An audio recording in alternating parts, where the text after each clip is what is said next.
Committee meeting for the Oregon Housing Needs Analysis. I'm going to do a little bit of extra housekeeping just as we get started today. We have a slightly different format. So just really quickly, I'll just note the usual things. We do have closed captioned made available. So on the bottom of your screen, if that's helpful, you can either click the show caption CC button. It might require you to click more, but if you click the CC button, show captions, it will ensure that that level of accessibility is available. As you see on the slide, we are asking RAC members to identify themselves, first name, last name, RAC. This is a slightly new format. So in the past, we have had kind of a live stream with members of the public not joining as kind of panelists. And today, this is your kind of traditional Zoom meeting. So the members of the public, non-RAC members, are also part of our live meeting. So I'm going to ask for those folks that are not RAC members that you both remain on mute and you turn your camera off. For RAC members, the opposite, come off mute when you want to speak. I'll encourage folks to keep your cameras on. But again, I'll ask if folks are joining not as RAC members to please stay off camera and remain muted. We have also, as folks may have seen, and we'll talk about this both in the opening and when we get to this part of the agenda, we have a public comment period for this meeting. So we'll talk a little bit more about kind of that process and structure when we get to that place. But for those of you who are interested in providing public comment today, we will have that available. Now will be the time for anyone who's interested in providing input to DLCD, where you would come off mute, off camera, identify yourself, and participate. We do have some chat available. So for RAC members, as you know, Anita has been curating our chat throughout this process. Continue to use that kind of procedure as you have. And Anita will bring things into the room and help us ensure that we don't miss anything. For those of you who are, again, joining not as RAC members, I'm going to encourage you, I'm going to insist that you're not using chat as part of your contribution. So I'll talk more about all of that process when we get to that part of the agenda for public comment. But just so RAC folks know, you might see additional people on as participants, and hopefully we won't have any disruptions with this new structure. So I'm going to do a RAC roll call, just starting in alphabetical order. I'm going to start with Alan Lazo. Good morning, all. Good morning, Alan. Thank you. Alan Hines. Yeah. Thank you, Alan. Anna Molina. Good morning. Hi. Hi, welcome. Ann Kelly. Let's see, Ann Kelly. Alexandra Ring. I saw you. There you are. Thank you. Becky Baxter. Good morning. Thank you. Benjamin Guritz. Brandon Persinger. Brian Rankin. I'm here. Good morning. Morning. Brock Nation. Morning. Thank you. Chantal Avenso. Corey Harlan.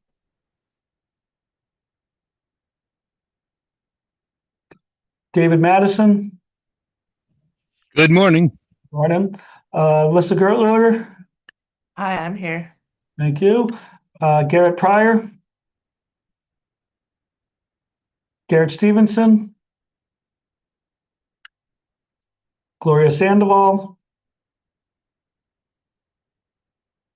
Our G's are missing today. Jessica Blakely. Present. Thank you. Julia Metz. Here. Thank you, Julia. Kathy Wild. Here. Morning, Kathy. Kelly Hart. Lindsay Hutchinson. Good morning. Good morning. Lucia Ramirez. Good morning. Morning, Lucia. Matt Cunningham.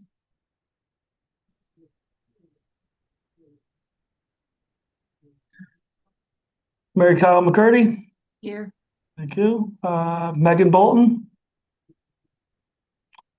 Miranda Bateshell. Good morning here. Good morning. Patricia Dievenderver. Good morning. Here. Thank you. Thank you. Ryan Vandenhoef. Samantha Baer. Shane Kwiatkowski. Present. Good morning. Good morning. Shannon Vilhauer.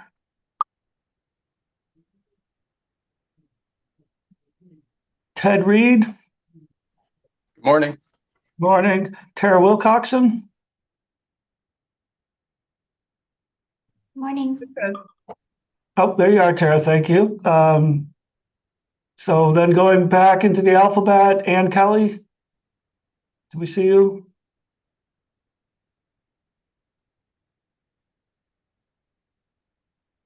Maybe. Chantel. Here. Right. Thank you. Is there anybody else I missed? I'm here, Ann Kelly. I couldn't unmute for some reason. That's all right. We knew you came in, so I knew you were, but for the record, thank you. Anybody else we missed? Shannon Billhammer joining late, please. Thank you. Joining on time, Shannon. We got you. Thank you. Okay. Anybody else we missed? Richard Rogers. Thank you, Richard. Last call for roll call. Okay, great. Well, let's keep moving. We'll do a review of the agenda and pull the slides back up. So we're moving through our housekeeping here. We'll pass it off to Anita to provide some reflections and opportunity to reground us in the racial equity framework. We'll spend a good chunk of our time this morning in the housing capacity and urbanization, getting both an update on the work that's been occurring and opening up for some RAC discussion. As I mentioned, we will have public comments that will lead into our break. And again, when we get to that place, for anyone who's interested in providing public comment today, we'll provide some guidance and background for that process, which is new for this rulemaking committee. After the break, we'll come back, we'll get an update from the Housing Actions Work Group, and then we will close, talk next steps, get you out of here by noon. Moving forward, as we have this conversation today for our meeting guidelines, as always, we're really seeking to have conversation, to learn, to understand, to be curious about others' perspectives, to be and maintain a respectful, candid, and constructive, right? Really helping us and helping DLCD move discussions forward. To the extent that there are differences, your ability to dialogue, discuss, find common ground, reconcile, and resolve those differences is incredibly helpful as rules are being proposed and drafted. Of course, in this setting, it's hard to have side conversations, but I'll just remind folks, to be conscientious about chat, and then to bring things into the room. As we go through this process, being able to name your concerns, hopes, visions, and ideas early in the process is really helpful. I'll note, and we'll put it in the chat, if you'd like to submit written comments, you can email housing.dlcd@dlcd.oregon.gov and include ONA rulemaking-RAC, followed by either for DLCD staff only or for public comment. We can go to the next slide. So I'm going to pass it to Ethan to lay out kind of what we're hoping to accomplish today. Thanks, Ben, and good morning, everyone. For the record, my name is Ethan Stuckmeyer, manage the housing division here at DLCD. Today, Rulemaking Advisory Committee meeting number 13, which puts us in a position where we can begin to see how some of these conversations that we've been having in the 12 previous meetings are coming together to begin to solidify on some of these, from concepts and theories into a little bit more kind of grounded draft versions and draft or more developed concepts, particularly on three particular portions of the rulemaking scope here. So today we'll take some time to go through the capacity and urbanization work on two key topics. And this is really where we these are technical topics in nature, but I think the team is set up well to kind of walk through that process at a high level and get progressively deeper and deeper into how these somewhat technical processes work. So that conversation I'm looking forward to having related to the assessment of vacant, partially vacant, and redevelopable land within cities as they're counting their buildable lands and making that assessment of do they have enough capacity to meet their housing needs. And additionally, as part of that conversation, we're kind of working with a new term here, which is land use efficiency measures. And so we'll go through the definition of that term, what it means, how it functions, and really like what are those efficiency measures and how do they relate to what the actions that local governments take to meet their housing needs. And then finally, speaking of actions, there are many actions in the toolbox for local governments to consider and pull the lever on when we're talking about trying to meet the unique and wide needs of the local governments or the community in that local government.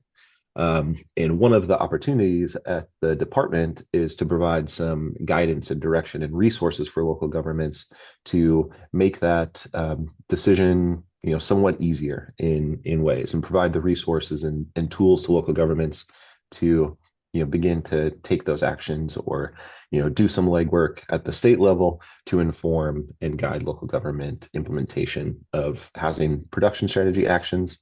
And those kind of that suite of actions we're calling the adoption ready actions. So we'll talk about those in more detail today, their utility, how they function, what they are specifically, and how they can be refined to be more useful. So those are the goals for the meeting today.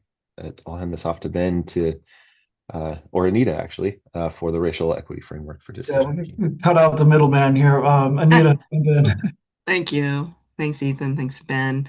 So a reminder, beginning at the end of each meeting, we talk about this racial equity framework for decision making. This is adopted by the commission, and DLCD staff is required to address this framework on all rulemaking. So they'll be developing a report. And so we really like to engage the RAC to help kind of inform this decision-making framework. We're going to have some further discussion later on. And so I'm going to just read these real quickly and give you a few prompts to be thinking about as we move through this.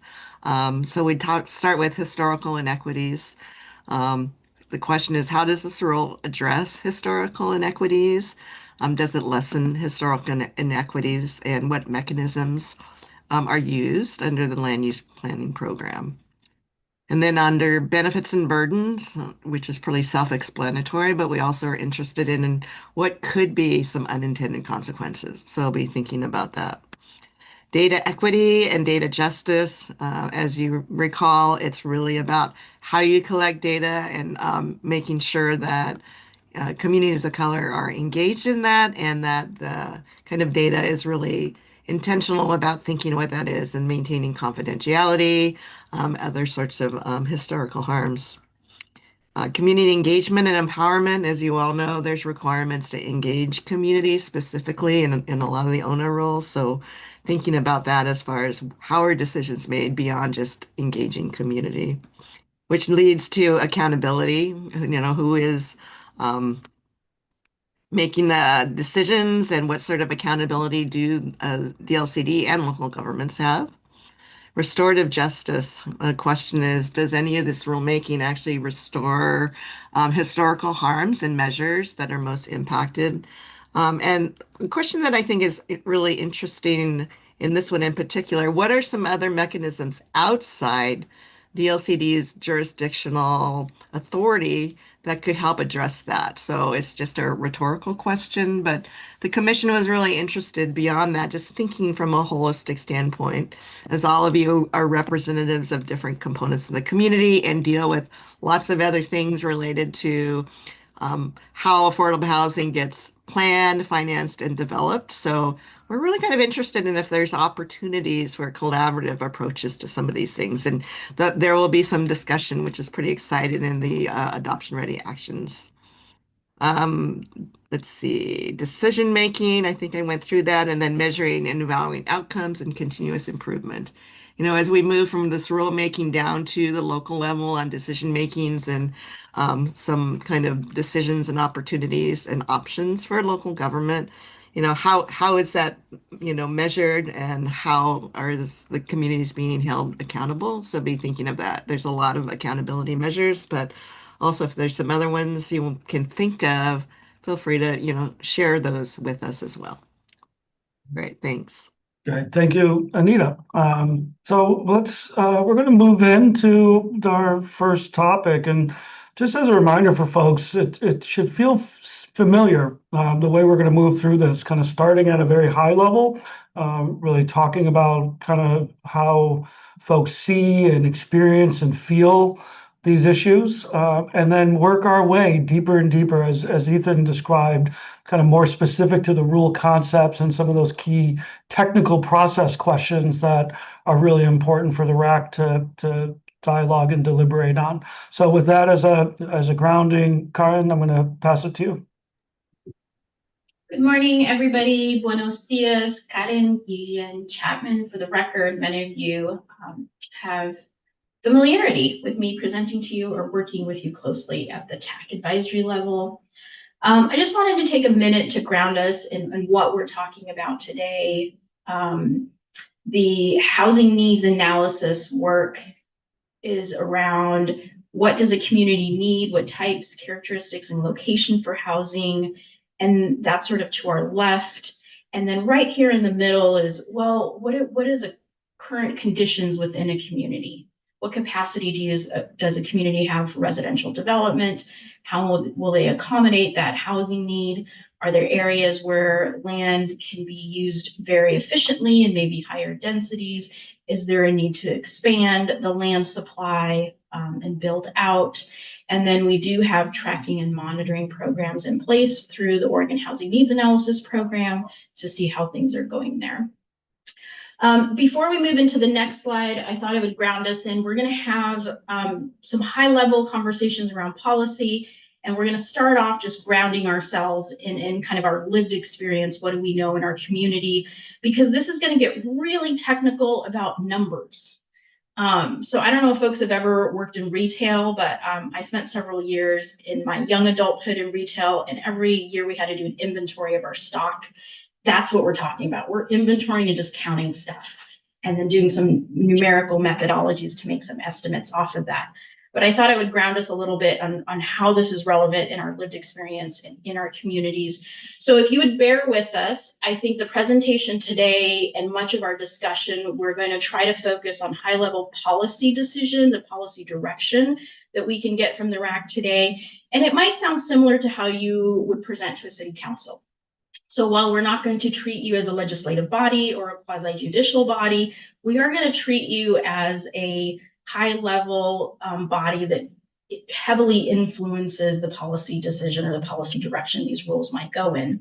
So with that, I thought we could open up with a few questions because I know all of you have some experience with this. If you think about your current planning departments and folks that come to planner on duty or come to the counter, there are some lots and communities that you're like, you know, year after year, maybe a decade, 15 years, that parcel just never develops. Like what are those barriers and what are the impediments to that? I know as a resident of North Portland, there was one particular lot in the vicinity of my neighborhood that I was very curious why it never actually redeveloped, to be honest. It sat abandoned with a structure on it for the longest time. And I'm like, what is going on? So I'd like to turn it over to folks. And if you can think and just share with the group, like, here's what I understand about lots that have potential, but they have impediments. And if we could get that out in the room, maybe we could do some popcorn. So as I pose those questions, are any examples coming up for you all, or any thoughts on that? Yeah, David? Yeah, we have a lot, ironically, that is actually being proposed for a subdivision now, 32 acres, that has been vacant for 50 something years, and a farmhouse on that property. So it is getting all the adjacent neighbors up in arms over now. It is going to become a subdivision. Or a portion of it is going to become a subdivision. So that's it's interesting how that is going through the process.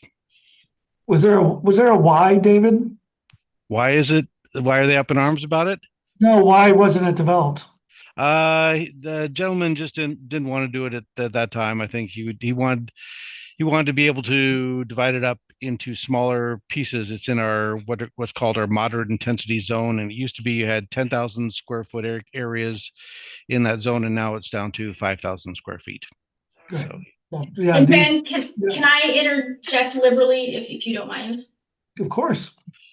So David brings up something that I just want to highlight for the entire group. For those, it's referred to as property owner willingness. I think we all have in our community lots where there may lack property owner willingness to develop. Thanks for sharing that with the group, David. yeah, and it's in the area of town, southeast area of town, where, as you know, there are that we're going to do an urban growth boundary expansion. There's another area that is thinking of redeveloping from an old door handle factory to a multi-use complex. So there's a lot of intensity of uses that are generating in that area. So Awesome. Thanks for kicking that off, David. Yeah. Miranda.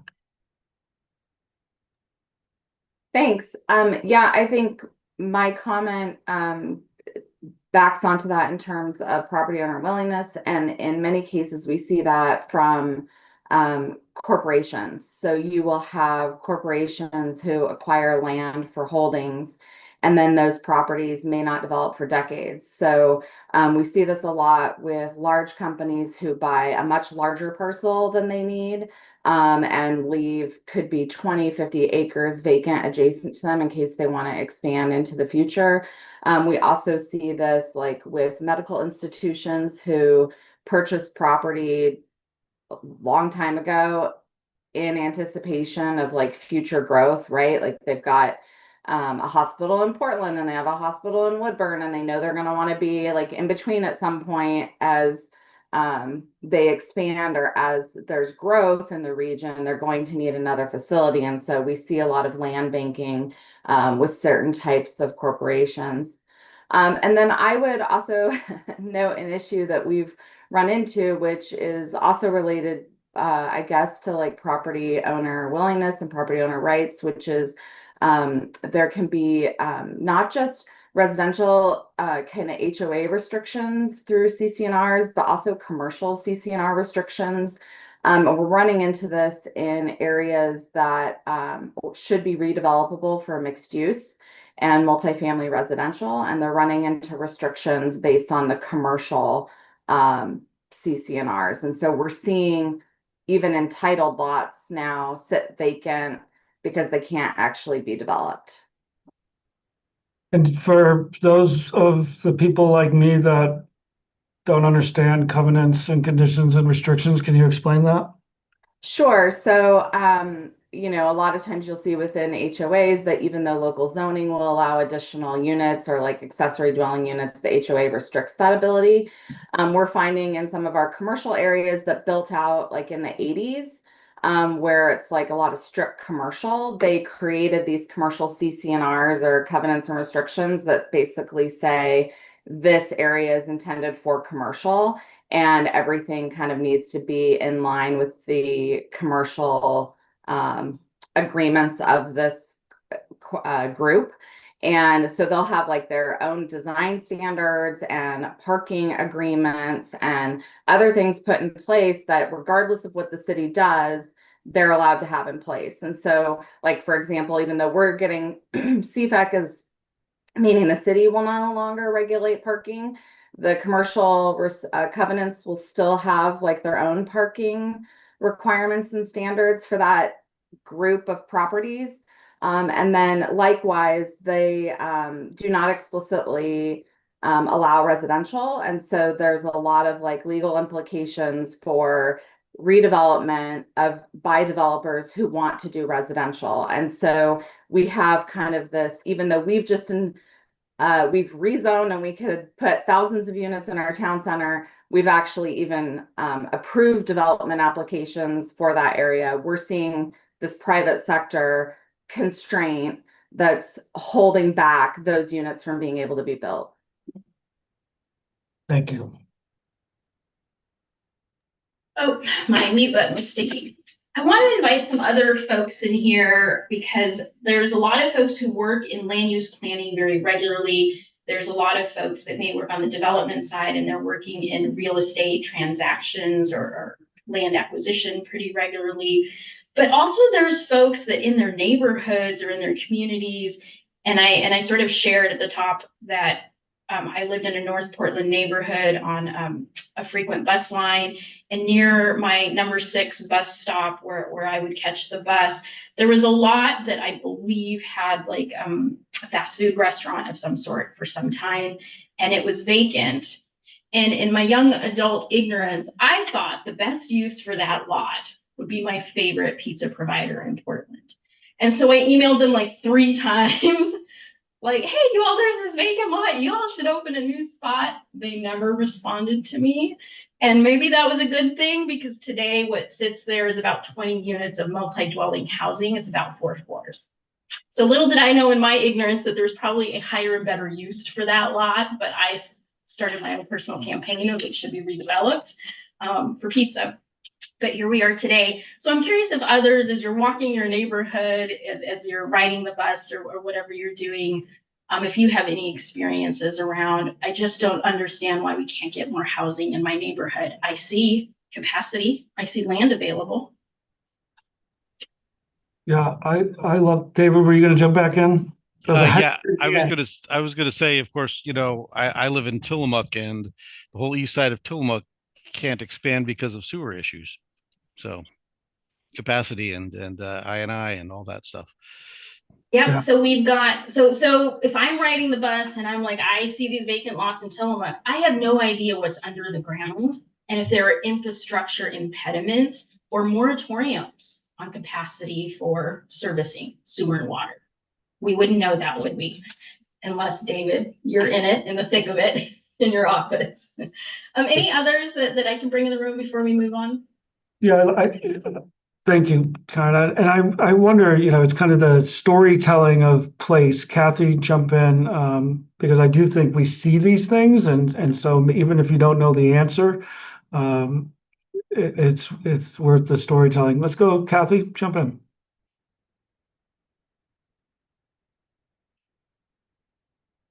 I'm sorry, I'm on mute. I saw you looking. Yep. I need somebody to remind me where we are on restrictive covenants. Do we now have authority to override them, or is that still pending? DLCD, is there a DLCD answer, Ethan?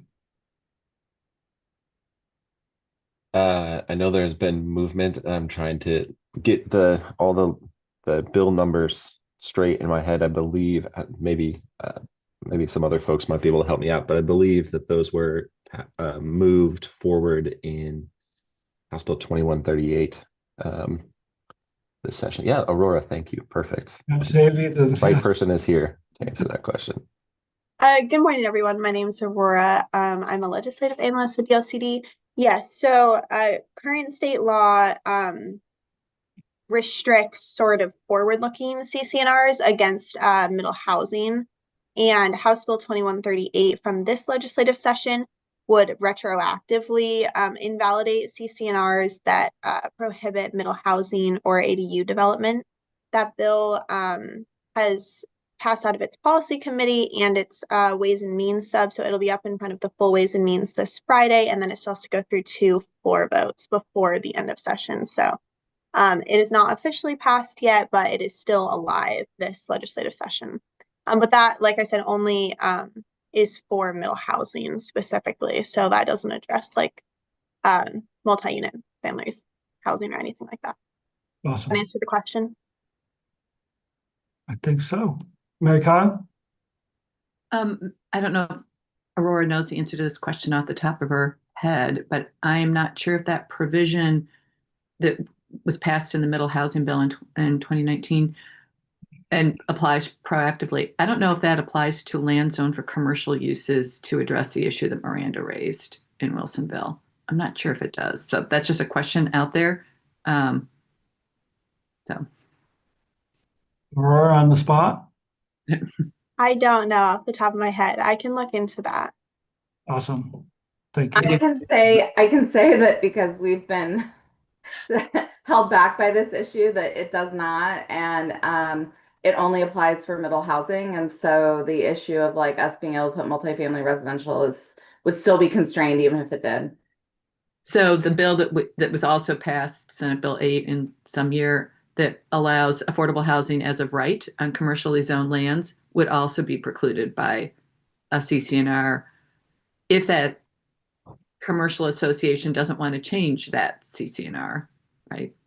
So yeah, so in that case, like if it was an affordable housing project, which this one is market rate, if it was affordable housing, they would technically have like statutory authority, but it's still one of those situations in which like the developer could end up in court with the it's a risk, the declarant or the other members of the CCNRs.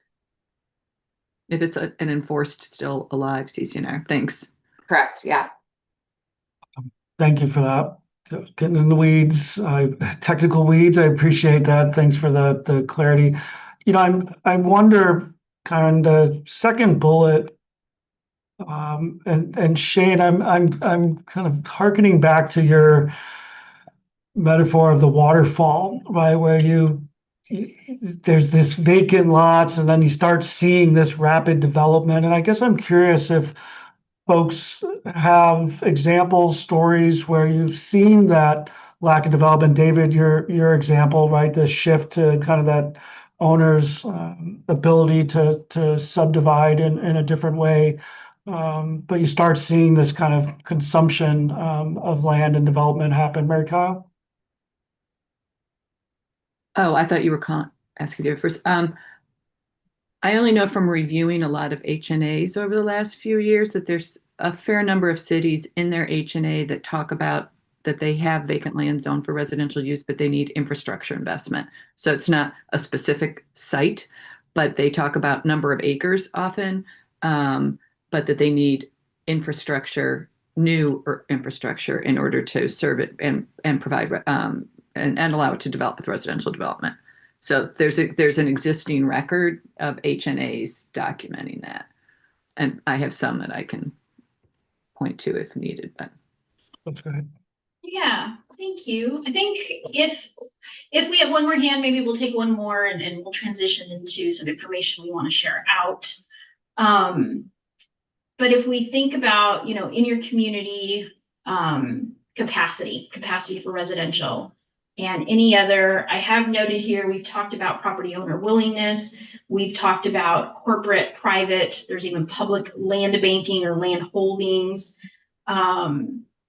There's private property owner rights. We've got CCNRs, whether they're commercial or residential. We have infrastructure, the capacity to serve. If you develop on that lot, can the infrastructure, underground water, sewer, et cetera, stormwater retention, can it serve 20 units or can it serve 50 units? That's a very different piping infrastructure, what you replace and what you have capacity for.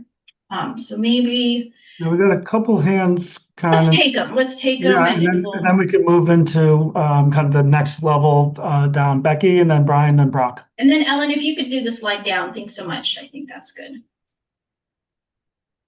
Yeah, Becky Baxter, I'm with Business Oregon, and I work in infrastructure programs, and mine's more of a comment that we see this to be especially a problem when there's direct legislative appropriations for a housing development.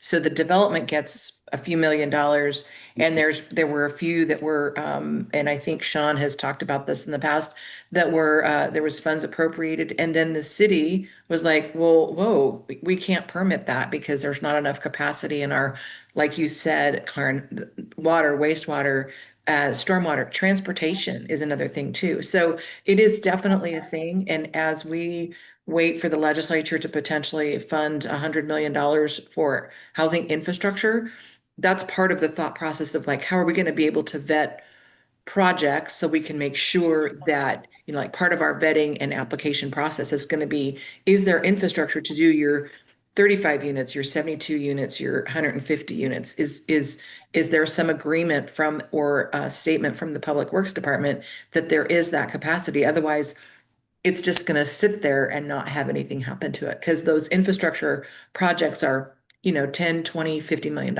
because the infrastructure is so, shall I say, ancient, you know, that it's a big deal. It's going to cause some friction in being able to get some of the housing done that we want to get done. Just so it's just a comment more than anything. Thank you. Thank you, Becky. Brian and Brock? Yeah, in addition to the things I've heard here, I think we haven't expressly talked about price, the price of the land. So you have to have the willing seller, you have to have, and you have a transaction. Typically, you're going to have a transaction, and sometimes so the city's not involved in the willing seller. You know, you either have them, or you don't, and that's the number one holdup. The second one's the price. Landowners can charge whatever they want for a piece of land, and sometimes that price of land, plus the other infrastructure requirements to develop into something that is either planned or envisioned, is prohibitive. So we hear this all the time in the process of development, is that a development won't pencil. So, you know, to achieve that kind of vision for a piece of property that is often embedded in our plans, a lot has to come together. And a lot of this is not within I would say it's not within the purview of the city, at least directly. So it's something, it's an issue we've had in our assuming capacity. When you look at a buildable lands inventory, you're like, here's all the vacant land, it's all going to develop in 20 years. It's not all going to develop in 20 years, because some of those landowners don't want to sell, and they might be selling at a price that's too high. And then the broader market conditions, interest rates, what it takes to develop, material costs, labor costs, all those things burden the property to achieve the vision. So it's a lot more than just land status, I guess, to see things really happen. Yeah, thanks, Brian. Let's go Brock, Shannon, and Karen. Let's get into the next part of the conversation. Brock? Yeah, and I'll be quick. It's kind of similar to Brian's point, but like, for example, there's a planned community where there are a handful, or I think 2 specific lots that just never developed. They were planned to be condominiums, but because of restrictive condominium law and the way that intersects with the cost and the liability risk from that, those haven't developed. I think maybe there was movement recently, but the rest of the area was developed, you know, more than a decade ago. And then this area is maybe getting the condo development that it was expected to get 15 years ago. So conflicts between state policy and understanding how that interacts with like cost feasibility and local planning is important too. Yeah. Shannon? Thank you. I think this is going to echo a lot of Brian's comments too. And I'm trying to think of a way to say this all succinctly. I think pre-development sometimes means different things in different conversations. You need to have plans together just to start to have the land use conversation and go to permits, and then sometimes funding sources. I'm thinking in particular of, for example, home CDBG. Sometimes there are some resources there that we can use for infill infrastructure. And there are weird clocks that get triggered at certain times where, as nonprofit developers, we need to not own them for a minute as we do some of the pre-development work.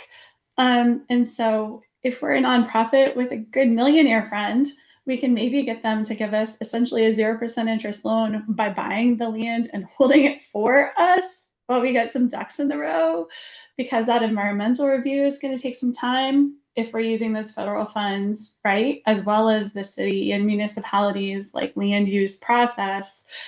And we have to avoid some of those like implications where if we own the land ourselves too early, we cut off certain funding stream eligibility. So that's a nonprofit dance that may be taking place in the background. For some of us, like smaller scale, not using tax credit nonprofit developers, right? That's a pretty complicated dance. We don't typically have our own holding company who can step in there for us, and we're relying at best on patient landowners and or key philanthropic partners for that key timing bridge to make sure we can utilize all the kinds of funding and create that stacked multi-tiered sandwich. Thanks. Shannon. Karen, you want to take us to the next? Yeah, thanks so much. I appreciate you guys just sharing your experiences with each other, because there's a lot of shared learning that can happen in this space. So I appreciate you all taking the time to do that. Ellen, I'm going to move to slide 11 and I'm going to speak to it. What I want you all to think about is really channel maybe your planning commissioners, or even more so, maybe less your planning commissioners, but channel your city councilor or your volunteer members that do advocacy work in the community. And let's talk about the trade-offs and consequences of these trade-offs. That a city could be very prescriptive, or the state rules could be very prescriptive for cities to inventory every little bit of capacity they have. And you must, all lots are treated equal, and everything has the potential to develop if we're just enough funding to put the right infrastructure in place, or enough funding to reach those price points where the performa models would pencil out. And there's also a more flexible approach. We could be more general in our rules and provide more detail and guidance, and really say, hey, we understand there's a lot of reasons that land may not develop, and infrastructure or our CCNRs or things of that nature may be impediments today, but will they always be impediments? There may be new state funding available. There may be new local funding available. Sometimes there are tax increment finance districts that can be created, and they're not forever impediments. So let's keep in mind that there are impediments to development, and then there are constraints. And if we could take down the slide for a second, constraints are very different. And I just want to recall that you all received a presentation in early April from Jenna Hughes here at DLCD that really walked you through constraints. And those are things that usually we can't change. The floodplain, well, it's only going to get worse. It's probably not going to get better. That's my unscientific assumption. A steep slope or a plateau, 25%, that's a constraint to development. So we're going to walk you through a few more pieces to help you understand a housing capacity analysis. And I know you all have had a presentation from Maddie on development ready land. I just want to make a really clear distinction here, that your buildable lands inventory that is used to estimate your housing capacity in that document that we call a housing capacity analysis report, your buildable land inventory belongs in the HCA. Development readiness is different, is significantly different, and you're looking at a shorter time period, and that really belongs with your housing production strategy program, and your housing production actions will respond to a development ready land inventory. So if we could set that aside for today and really think about, we're estimating our housing capacity for a 20-year housing need allocation and planning for that local growth in our communities. At this time, I'd like to hand it over to Beth Goodman with Echo Northwest. Beth has had the experience and the privilege to do several housing capacity analysis across the state for a variety of different jurisdictions. So Beth, I'll let you cue Ellen, and I think we have just a few slides for you all so that we all understand the pieces of the buildable lands inventory and how it's used in a housing capacity analysis. Thank you, Karen, and thank you for having me here this evening, or this morning, really. So a buildable lands inventory, I'm going to give you an example from Madras, Oregon, we start in doing a buildable lands inventory with all land that is plan designated, and in Madras' case, also zoned, where housing is allowed with clear and objective standards within the urban growth boundary. So that's all the residential districts in Madras, within the city limits, as well as the commercial districts where housing is allowed with clear and objective standards, as well as areas within the UGB that are outside of the city limits in county zoning. On the next slide. And then we also look, as Karen mentioned, at those types of constraints, such as the floodplain and the floodway, slopes that are greater than 25%, things like the Willow Creek riparian corridor, which is locally regulated and limits the housing that can be built in that riparian corridor, things like the BPA right-of-way. These are all examples of common constraints that we see across cities in Oregon. On the next slide. So then we put all land within the UGB that is zoned to allow housing outright into essentially 4 categories. So you've got vacant land where you have tax lots with essentially no development on it. Partially vacant land, that's where you have tax lots with development, but where further development is possible under the current zoning. So you could have big pieces of land, like David from Bay City talked about, a 32-acre piece of land that had 1 house on it. You can see how that clearly has more capacity for housing on it. And also down to small pieces of land. So pieces of land that are half an acre and larger.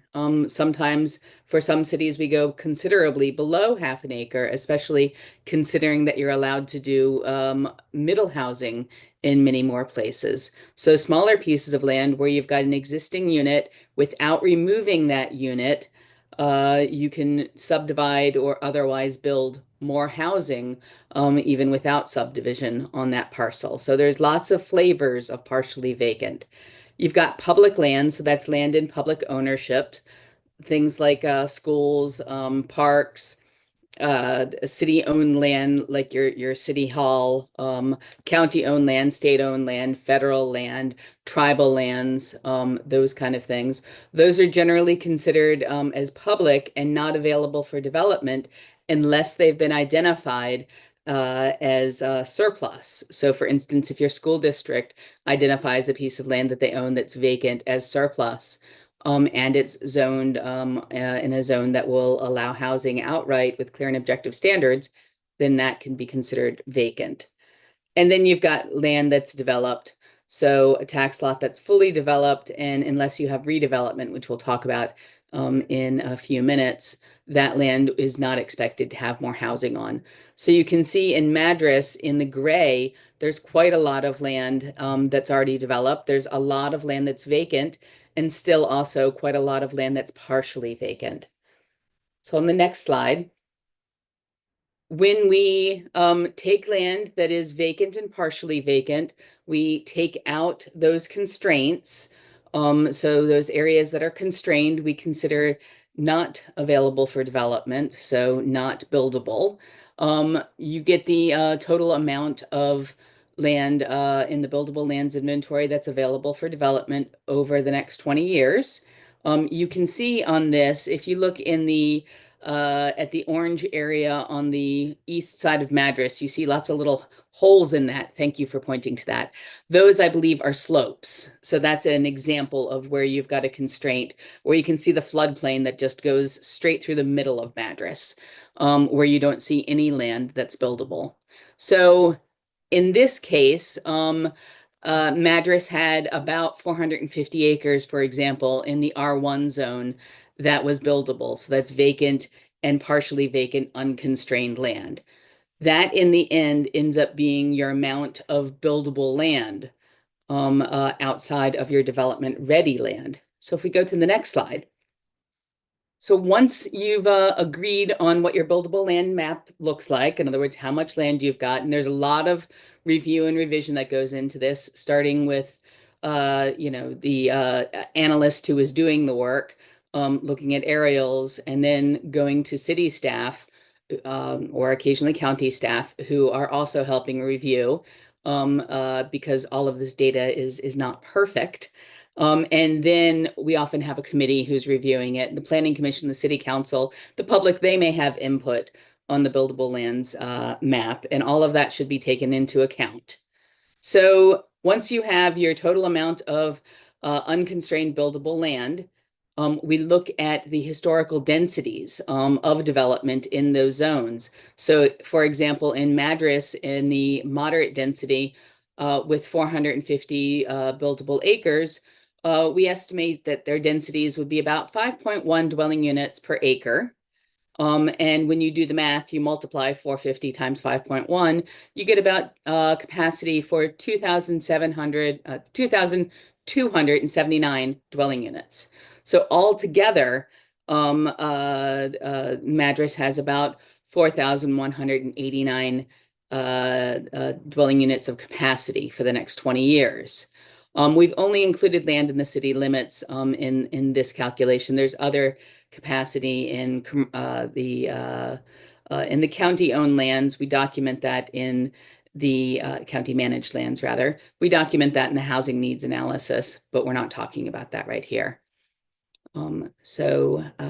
Next slide, please.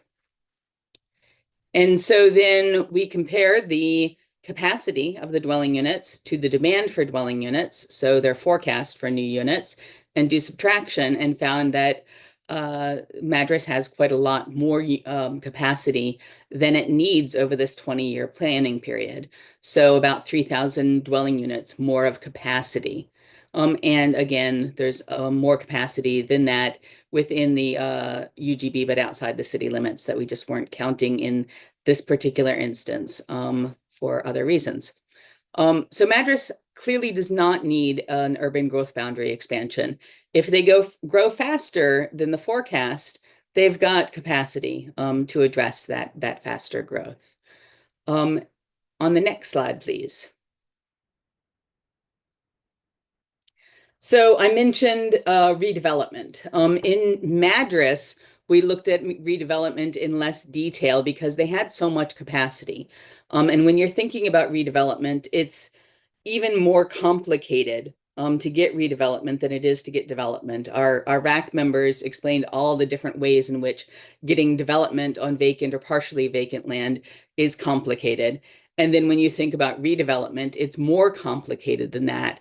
Landowner willingness becomes even more of an issue in this as we think about redevelopment. So I've given you an example here from the city of Milwaukee because it's a nice visual example. When we did their housing capacity analysis, we took the approach of talking to city staff about, hey, what redevelopment is being proposed, either in the official proposal pipeline, so in other words, permits are in process, or in pre-development. And they identified all these different areas, and we talked about this as capacity in the housing capacity analysis. Other cities take different approaches to estimating redevelopment. So some cities, if they have data about historical redevelopment, they may use that information to inform an assessment of redevelopment potential. Other cities will use analytical approaches like a strike price analysis. There's a lot of different ways to do redevelopment analysis, but understand that any parcel that's developed could theoretically redevelop, but there's the likelihood of redevelopment varies quite a bit. So if you had something that was built yesterday, it's not likely to redevelop in the 20-year period. If you have something that was built 100 years ago, will it redevelop? Just because a house is old doesn't mean that it's a good opportunity for redevelopment. And it goes to some of those things that Brian was talking about related to market considerations as well as landowner willingness. You see really nice old housing that you know is clearly not going to redevelop. And then you see some housing that you're surprised when it redevelops. And then you see some housing that you're surprised when it doesn't redevelop. So redevelopment's complicated.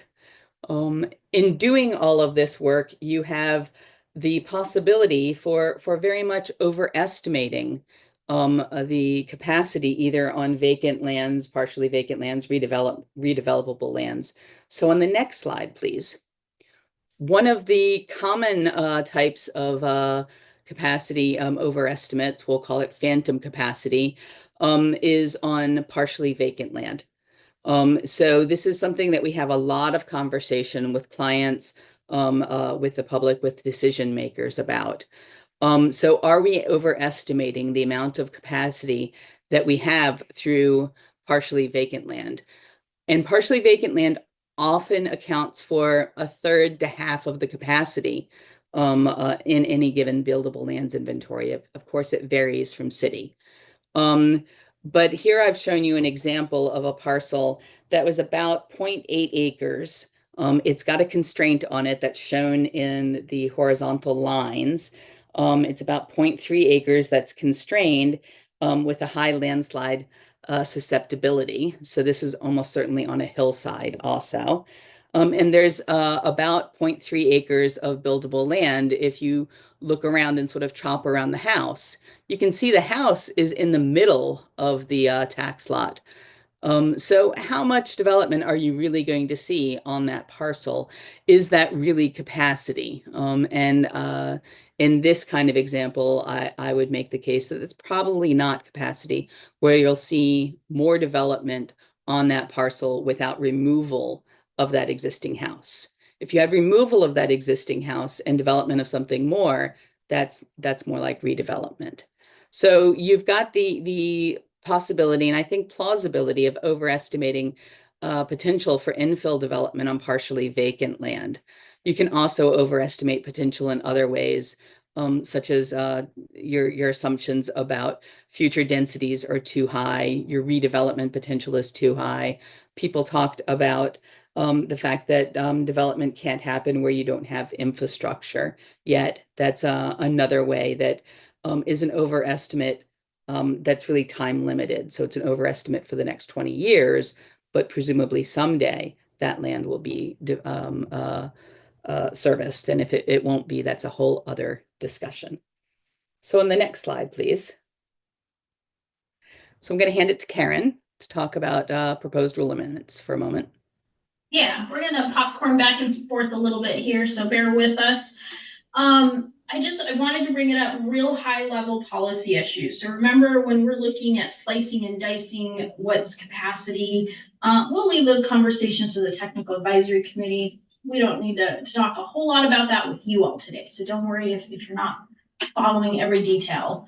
But on page 3 of your memo, it illustrates where we heard from TAC members and other feedback that we got that it would just be really nice to have a definition for partially vacant. In the mid-90s, the rules added a definition for redevelopable. And we're like, oh, okay, I guess there's not a definition. So we drafted up a version 1. You'll see that in your appendix. Our TAC members had some feedback and like, oh, you're getting close, but you're not quite there. So we came back. You all are seeing not even a version 2. It's like a beta.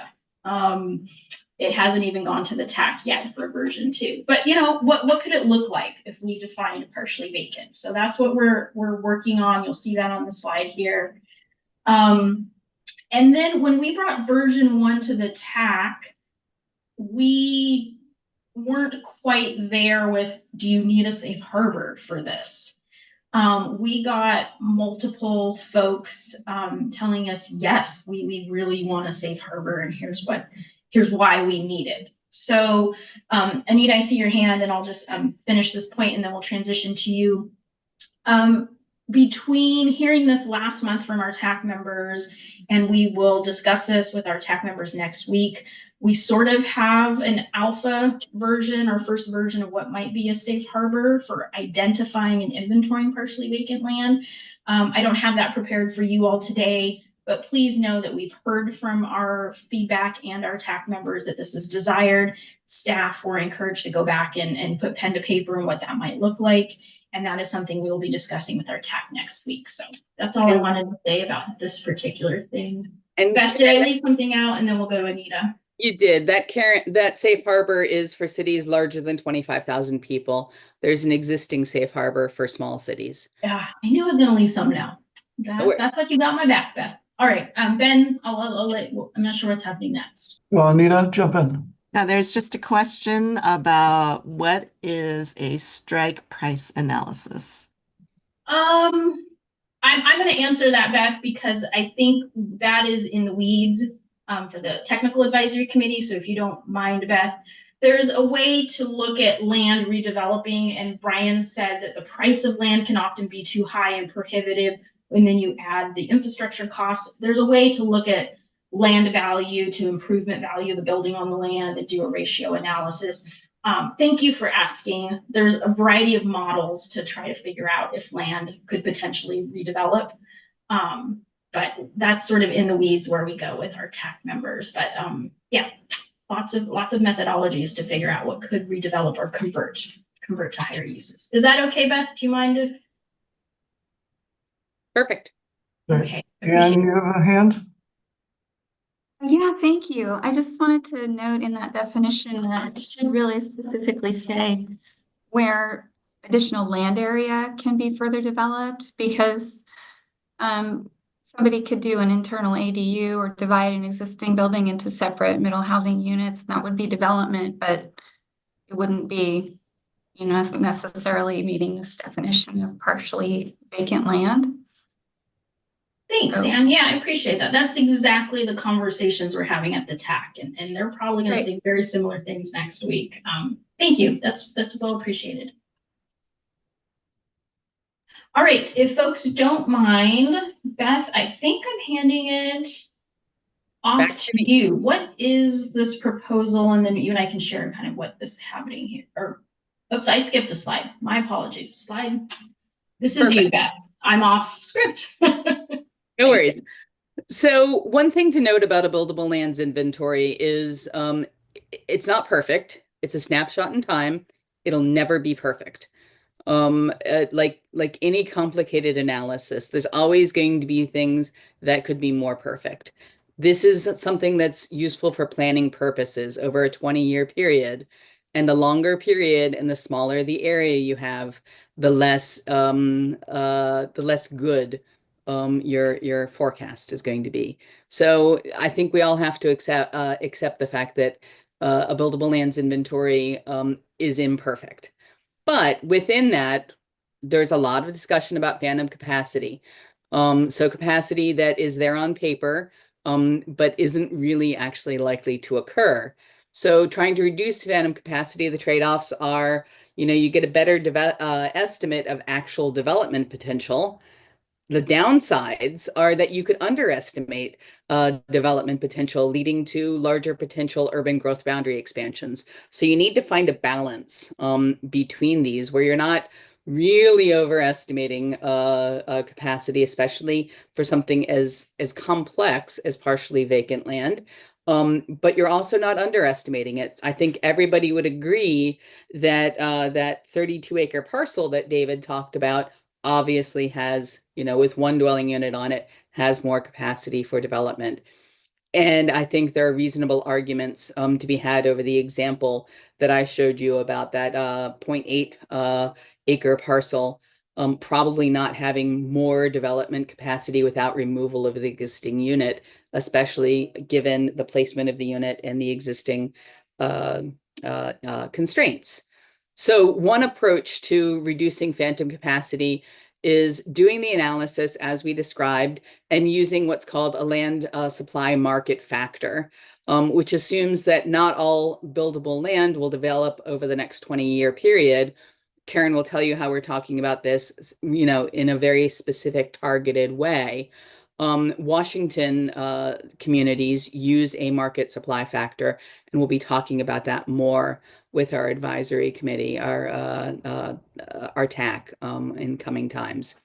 So the proposal under discussion is about allowing cities to use a reasonable land market supply factor, possibly with quantifiable validation rather, for deductions for partially vacant land. And on the next slide, Karen's going to talk more about that. Yeah, thank you. So let's see, the land supply market factor, and remember, we're going to talk at a policy level. So you all are going to put your city council member hats on, and in the weeds, we'll work that through with our TAC. But we felt that it should be optional for local governments. Hey, my local government, my local context, the market factors here, I think we should take a reduction, and we're willing to do the work and show our work, the analysis and the methodology to take a reduction off the assumed capacity for our buildable lands inventory. We also felt it was really important that some documentation, a report of some sort, be provided to the state to say, here's the deductions we took and here's why, and the methodology, so that there is an estimate that is shared with the state. And then we also felt that partially vacant land, if you remember that slide that Beth brought with her of, there's a slope, there might be some landslide risk, but I think Beth said there was 0.3 acres of capacity on that particular parcel. But what's the likelihood of it? And so the thought was, for partially vacant land, there would be this reduction factor, but not so much for vacant land. So if you have a vacant parcel that in your UGB or within your incorporated city, that would still be inventoried just as we do today. The status quo would say the same. Beth explained how complicated redevelopment is. Folks even asked, like, what is a strike price method that's used for that or that analysis? We're going to leave that as is today. The status quo will remain the same, that cities have some knowledge of what potentially could redevelop, but beyond that, we're not asking all cities to do a performer model or some other kind of land to value to improvement value model for all potential redevelopment. But the partially vacant land, I think most HCAs that the state has reviewed or that the consultants have worked on, over a 20-year period, it's very unlikely that all acreage that was inventoried as buildable will actually develop at its full capacity or even develop at all. And so our policy choices were around allowing for some reduction in that particular category of capacity for partially vacant. But I think what I want to do next is, Beth, if a city doesn't have, so you said Madras had sufficient capacity. So there wasn't a rigorous process for their redevelopment. But what if a city doesn't have enough capacity? They inventory all the buildable land, they estimate their capacity, and they just don't have enough. What happens next in the HCA?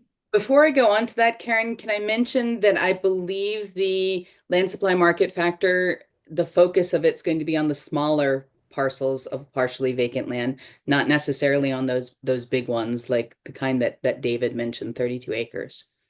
Is that correct? We're working through that with our tech.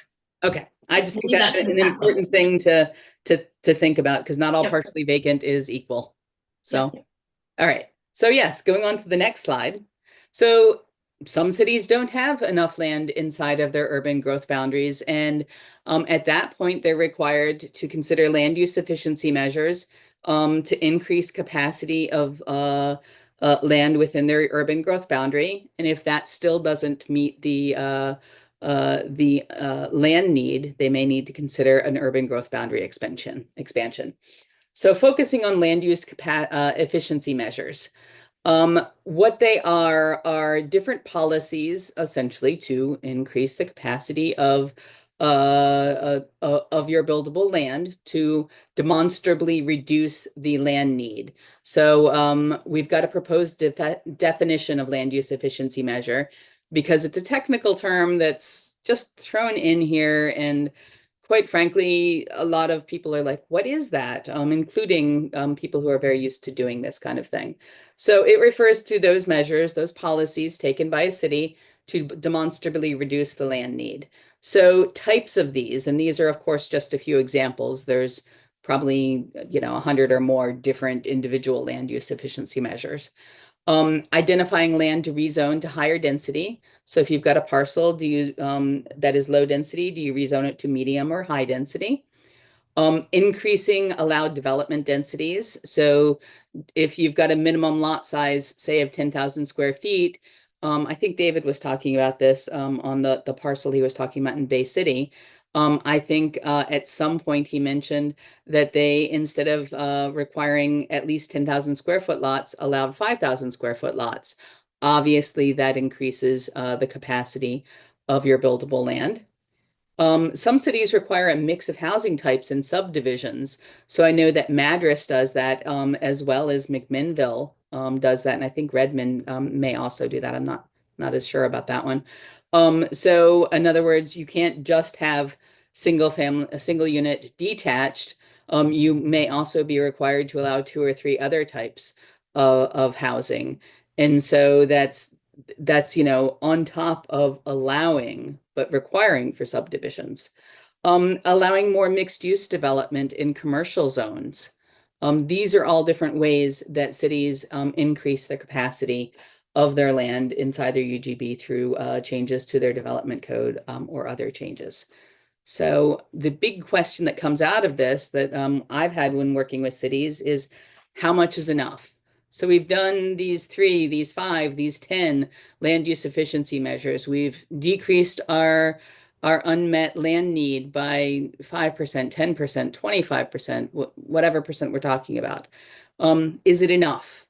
And there's been no answer to that. And so you just have to, put it out there and see, is it enough? Does it get challenged by DLCD? Does it get challenged in court? Obviously, that's not a great place for a city to be. So on the next slide, Karen will talk about a safe harbor to help cities understand if it's enough. Yeah, and if you want to refer to the top of page 4 of your memo, there it kind of spells out some amendments to rules on how we might provide a safe harbor. There's no precedence for this. There hasn't been a safe harbor well, I would say that the safe harbor that exists under Division 24 has a safe harbor for a housing type mix and then some density tables and type mix. So it's a blending of housing need and a type mix for that need. But strictly a land use efficiency safe harbor has not been in rule. And so if you look at the way the rules are today, there's a section in rule under Division 24, Section 40, sub 8.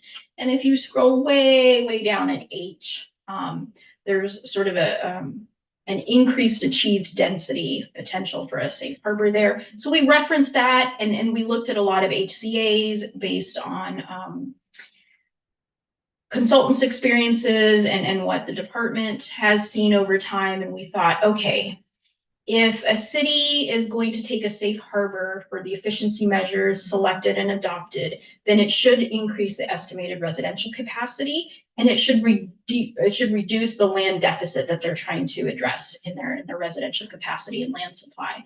And so we thought 20% was a great starting point to begin our discussions with our TAC members. So you'll see that reflected. So far, TAC members have felt comfortable with this. And so we are working through refining what that safe harbor might be. And that's a topic for discussion, I think, later on in the spring or early summer. We'll be going further into that detail, and we'll bring back to this group what the TAC ends up refining. And then there's another piece about land use efficiency measures. And Ellen, I think I'm ready to transition to the next slide. Land use efficiency measures also need to be adopted, or they have been adopted. Ellen, if we could go to that next slide. Oh, am I missing a slide here? There we go. So land use efficiency measures have traditionally been adopted with a housing capacity analysis. So as Beth said, you have a housing need allocation. This is our housing need for the 20-year planning period. We either have enough capacity or we don't. If we don't have enough land capacity for the residential need, then we'll look at efficiency measures. And then we've selected some efficiency measures and we need to adopt them. I think many jurisdictions, these are very complicated and very, what would I say, sensitive policy discussions they're having with their planning commissions, with their community members, with their city council members, which efficiency measures are right for our community, to what level do we want to implement, adopt and implement these efficiency measures. And so we wanted to bring additional options for timing and the consideration it takes to select and adopt efficiency measures. And the proposal is for those cities that are required to do housing production strategies and put together an action plan within that strategy, that they would have some options of, you can still keep the status quo and concurrently adopt your efficiency measures with your capacity analysis. Or 12 months later, your city council is going to adopt a production strategy. If your city council would also like to adopt those efficiency measures at that time, that's feasible and that will be acceptable by the department. Or let's say it's very complex and there's a lot of sensitivity around which efficiency measures and to what degree they get implemented. Maybe you have a longer time frame to work through that at the local level, and it could be adopted within that first half of your production cycle. So your housing strategy or your HPS cycle has either 3 years, I think is a midpoint if you have a 6-year cycle in the metro region, or 4 years if you have an 8-year cycle more broadly in the state. And so we're proposing some options, and our TAC is thinking through this and the logistics of it. Does that work better for cities? We understand that maintains the status quo for cities under 10,000, that they would still be required to adopt their efficiency measures concurrently with their HCA, because there are no subsequent required housing planning requirements for the state at that point for smaller jurisdictions. All right, let's see. How are we doing on time? I got enough time here, Ben? Because we're going to hear from some of the TAC folks. Well, yeah, if we have time, I'm going to bring a few more things into the room, and then we'll transition to that. So I think we're looking good. I'm going to take maybe 2 more minutes. Yeah, that's great. Okay. So I mentioned that we have been out doing our community engagement work and our public involvement and getting feedback. I think we held, gosh, I can't remember, maybe 4 or 5 different focus groups. We've been hearing from different folks who've been doing housing planning work. We've been hearing a lot of stuff over the last 2 years. And we obviously have a lot of conversations with our TAC members, and we hear a lot from them in the meetings, and then one-on-one they'll send us stuff. And so I wanted to highlight a few things for you all that we're hearing from. We had a focus group with agricultural industry folks and agriculturally based and advocacy groups. And it was really very interesting. I won't name any names, but there was a particular landowner and farmer who brought into the conversation that I understand that if the agricultural land is very near adjacent to an urban growth boundary, that there's a potential that someday it may get brought into an urban growth boundary. And after that land is brought into an urban growth boundary, it is now urbanizable and part of this capacity for residential land. And he said it's almost easier to swallow if I had the assurances that high density housing would go on my former family farm. Here I am, 4th, 5th generation, or whatever it may be, and that's the family farm, but it's going to go for high density residential, and folks are going to get housing. Folks that needed housing will be available. Folks will have housing security and housing stability. He said the insult to injury is when the family farm is brought into the urban growth boundary. A few years later, it might be annexed into a city. And then you get these large lots, large square foot homes, very unaffordable, very inaccessible. It wasn't the most efficient use of what used to be the farmland. And that was a really interesting perspective. And maybe not everybody in the agricultural industry feels the same way about that comment. But if we take that and reflect that into what we're doing here today, that we are attempting to use the land in the most responsible, the greatest value to our public good, to our communities. And most importantly, we're required to efficiently use the land to respond to the allocated housing need. So the owner will provide a 20-year housing need allocation by income bracket. And what are the housing needs of folks of middle income, lower income, or higher income levels, and how do we address that housing need moving forward? looking at those different years within your cycle and those production strategies and those efficiency measures that you're selecting at the local level. I will also say that from our TAC members, they said, we really need to be able to operationalize this at the local level. And there's no way we're going to be able to do a buildable lands inventory every 8 years or every 6 years if we have to go lot by lot, parcel by parcel. So they asked the department to really look at whatever methodologies you choose. We need to be able to operationalize it through some GIS or geographic information system and be able to automate a lot of the inventories we get. So we'll have our buildable lands inventory database. We know the parcels we have. We know which ones are vacant, partially vacant, and we need to be able to automate that through our GIS technology system so that we can pull this data easily and we can repeat it every 8 years or every 6 years, however it needs to be done. But then Beth and I thought that it would be really good for you all to hear TAC members. So we've filtered everything through the project team lens of this is what we've heard from community feedback. This is what we have heard from TAC member feedback. This is our lens, what we're sharing out, what we're responding to over the last year and a half. But we thought it would be helpful if you all just heard from a TAC member, what their perspectives and experiences are. Ben, if we could call, I think Corey's with us. Corey, are you here? Yeah, Corey's here. I'm here. My Wi-Fi keeps going in and out, so hopefully this is coherent. Hey everybody, I'm Corey Harlan, she, her pronouns. I am the Cities and Towns Program Director with Central Oregon Land Watch, which is a land use and conservation nonprofit based in Bend, Oregon. We work in 3 different counties, Deschutes, Crook, and Jefferson County. And been serving on the TAC. I'm also on the RAC and appreciate just, taking just 2 minutes or so to sort of share some thoughts about where we've been on the materials that Karen and Beth have been sharing. So we do really agree that balance is key. And I think that that's what our TAC has sort of, every conversation is a dance about balance, I think. So we don't want to be overestimating capacity. We don't want to be underestimating capacity. We know there's consequences for both of those.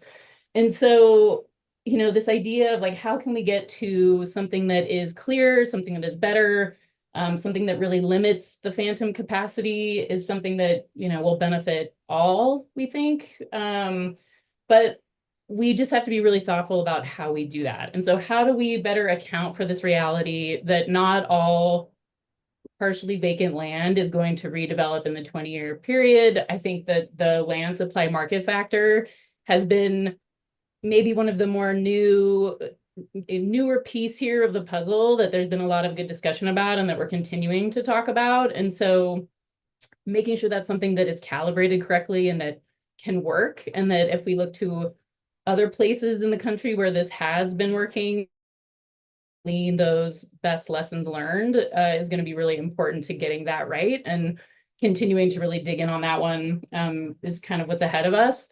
I think that we've heard a lot, right, that Karen put in her slides as well, which is sort of this balance between prescriptive and flexible. We've heard that, cities want clear sideboards. They want to know what they need to hit. That's why there's a conversation about safe harbors around some of these particularly tricky elements. And also having flexibility, right, that is more responsive to like local unique conditions. And so what goes in guidance, what goes in rule, this has just really been, again, a really big part of the conversation. And I think finding that balance is going to be important, because I think reducing the legal risk has also been a part of what this TAC has been charged with. And so you have to have things in rules, and you have to have that pretty tight and well done to address that part of what we're supposed to do. And so, yes, some of this can live in guidance, but we are going to have to really figure out and dial in the rule piece of it. And as Karen shared, I think it's accurate, right? We're getting close, we're moving in the right direction, but there's still work to do. I think just a few other points I wanted to share. There's also been a pretty good discussion about data and having better data and more data. And again, how do we strike that balance of having those things available to cities so that they're making the most informed decisions possible without getting into this analysis paralysis and creating even more burden? So that was another part of what we've been charged with, right? Is that, this is supposed to make using these processes easier and get us better results and outcomes on the back end. So I think those are the key ones I wanted to hit on. Karin, if there were other things you wanted me to elaborate on, please let me know, but just wanted to share some of those thoughts from Central Oregon Land Watch. Thanks. Yeah, we're going to open it up to discussion in a little bit. We have one more person, but Corey, maybe if folks have questions, they could also ask a few questions. So, what's happening at the TAC? Are you guys talking about this? So feel free to ask questions of Corey, myself, the project team, and we have one more person. Ben, I think if we could ask Brock to join. Thank you. Brock is ready to go. I can see it. Let's go. Thanks. Absolutely. Thanks, Ben. Thanks, Karin. And thank you, Corey. I think what Corey said hit the nail on the head, right?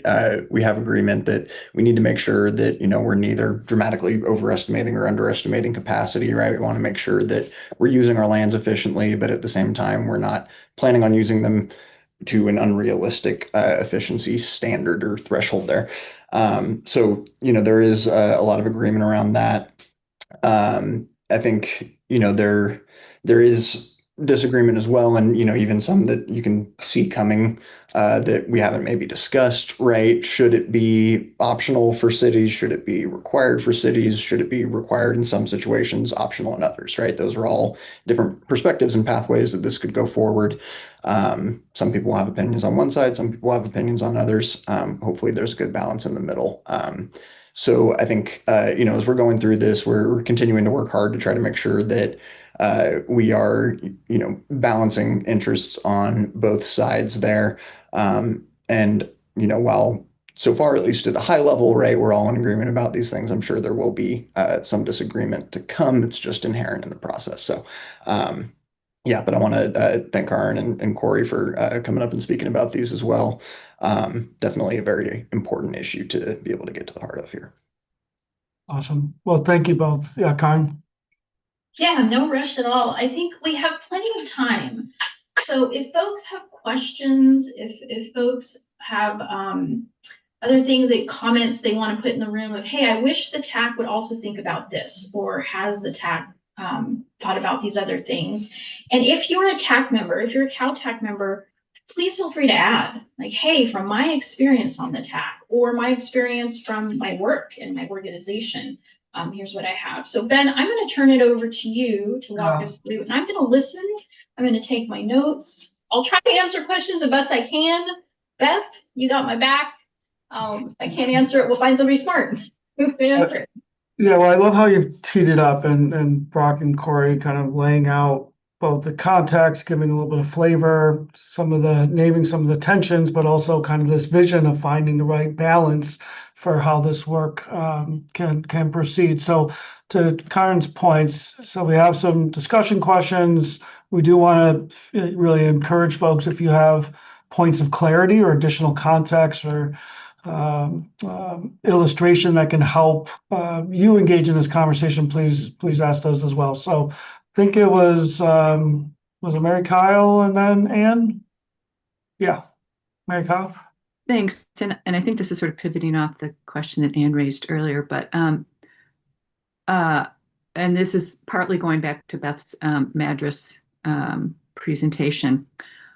I'm wondering if and how or where the potential for ADUs and detached duplexes, at least, because there's a bill in the session that will probably pass that will allow plexes to be attached or detached, so it could be all plexes. But how are those accounted for, or the potential for that? Are those on already developed lands? Because they really could be. Those are the kinds of housing you would see on land that might well be considered already developed, even 5,000 square foot lots or smaller. And we're also seeing in a number of communities those kinds of middle housing, ADUs and detached duplexes, that sort of thing, are really taking off. So, or are those in partially vacant? Are they across the board? It's unclear to me how we account for that potential capacity, and not just as an efficiency measure, but and going back to Madras, I hope for the city, the conversation doesn't stop at, oh, we've got enough land, because we know those housing types serve particular housing needs, multi-generational housing, the opportunity for lower cost home ownership, et cetera. And so there are actions a city should and could take to make those easier to do, right? Even if they already have lots of vacant land. So how are those accounted for in these efficiency measures and the buildable lands, et cetera? And I'm on Cowtech if you want to kick this discussion I to want there. this question right here. I think it's a good question for the group too, Mary Kyle, so it might get into a deeper space in the TAC, but Yeah. so Karen, I've seen your hand go up and down, and Beth, I Yeah, see. because there was part of it I was like, no, Beth is better to answer it, and then there's part of it like, no, I on behalf of the department. So let me get Beth. There's a piece I would like for you to answer if you can help me out with this, but because we're trying to figure out how to articulate this. So when we think about Madras as an example, but I'm going to use any city above 10,000, right? Or let's start with any city, just any city.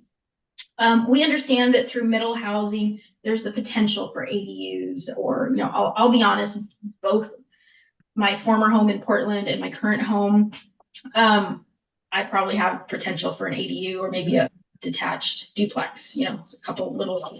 And I think what was put in place with the middle housing were some statutes around the capacity assumed for that residential zoned district can assume a 3% increase due to middle housing statutes that allow for that. And so there will be higher capacity assumptions in what we call low density or maybe mid density residentially zoned districts.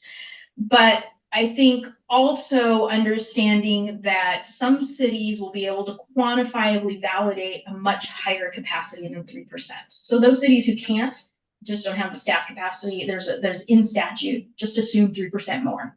You have new capacity because of statutes for middle housing. But I think Portland has been doing some reports on what they call the residential infill project. I don't know, like RIP 1, 2, I don't know where you all are at. There's going to be a RIP 3, but they're quantifiably validating. We see this increased capacity. And so it's much higher than 3%. I don't want to misquote City of Portland where it's at, but I know it's quite a bit higher. So I think that's how we're addressing there. And I'm going to make one more point, Beth, and I'm sure I missed at least 2 or 3 important points.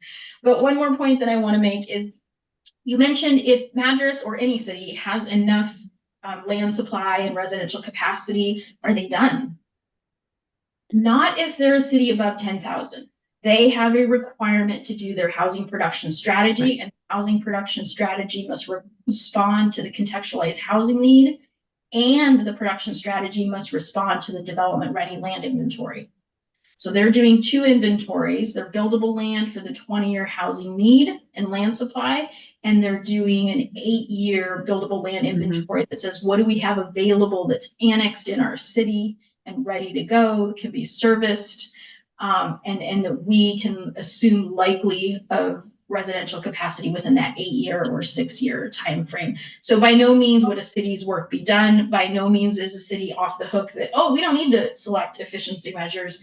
Well, you might to meet the requirements and obligations of your production strategy. But Beth, if you could help me out. Thank you. And I know Beth was showing us just for the build, wasn't addressing the housing production strategy part of it, but that intersection between efficiency and actual housing needs is a really important one, that because these were all adopted over many years, there's not always perfect integration, but it's useful to have some clarification on it. Thanks. Beth, did you want to add, because it sounds like the starting assumption is that 3%, but do you want to talk about what it? Yes, there's interesting things to say here. One, I use Madras as an example because it's comparatively simple and clear and easy to explain. Madras is smaller than 10,000 people. And so it's not subject to all the things that cities larger than 10,000 people are subject to. And I'll also mention that Madras allows ADUs, missing middle housing, and small scale multifamily housing in all of its residential zones. So Madras has gone considerably beyond what's required for a city smaller than 10,000. So they've taken care of those basic requirements.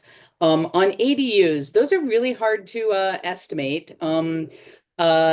A lot of in a lot of cities, not all cities, a lot of cities, ADU production is pretty slow. So what we've tried to do is look at historical production where a city has tracked it, and account for ADU production in some way, in some clear way, in the analysis. And have some estimate of, if things proceed as they have been in the past, which may not be correct, how many ADUs might you expect? It's usually a pretty small number, way smaller than 3 or 4% of all housing. I have to confess that detached duplexes are something that I'm only getting my brain around right now because it's such a weird concept. And I'm coming to some conclusion about them, and that's going to have to be accounted for in some way in practices for housing capacity analysis. Karen makes the good point about 3% and what you can assume there over historical. One day we'll have decent data, especially for cities that can differentiate between a duplex and a detached duplex, because a detached duplex is such a weird concept. It's just another house on the same parcel. So Mary Kyle, I don't have a great answer for you on that right now, but it needs to be accounted for. Right. And in cities that have an HPS, there are ways as has also been documented, if you remove or lessen SDCs on ADUs, for example, then you see more ADUs. There's things. Yeah. Thanks. That's definitely true. Okay, thank you. Anne? Thank you. That was a neat conversation. I just wanted to thank Corey for bringing up the concern that not all partially vacant or even vacant land is likely to develop over the 20-year horizon. She mentioned that the CONTAC is looking at, I guess, historical cycles. I'm wondering if the CONTAC is also considering new barriers. I was reading something from National Housing Council saying, I think it's at 85% of builders don't feel like they can give accurate estimates right now, or even roughly accurate estimates. A number of the trades are really struggling right now. We had an electrician the other day who said that they're expecting like 2008 conditions. He's being farmed out to other electrical companies way over at the coast for work. So, I mean, even my husband and I are deferring a house we've been planning to build for retirement because we can't get an accurate estimate, and it could be double the cost by the time we're done. So there is a lot going on right now that isn't just something that we're used to seeing over past historical cycles. And I know that's really hard to consider as a barrier, numerically and with much confidence, but I think it's definitely going to be a big issue in terms of what land is actually likely to develop over, the 20-year horizon, or at least the beginning of that 20-year horizon for a good while. Yeah.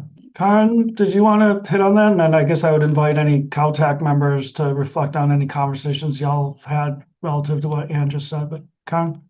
Yeah, I'll be honest, Dan, I'm wrapping my head around this, and a lot of the way I'm trying to wrap my head around it is folks in California, folks in Washington, our friends up north, our colleagues up in Washington that we've been talking to, they have a planner on their team that worked in the LA County for a long time and around the city of LA.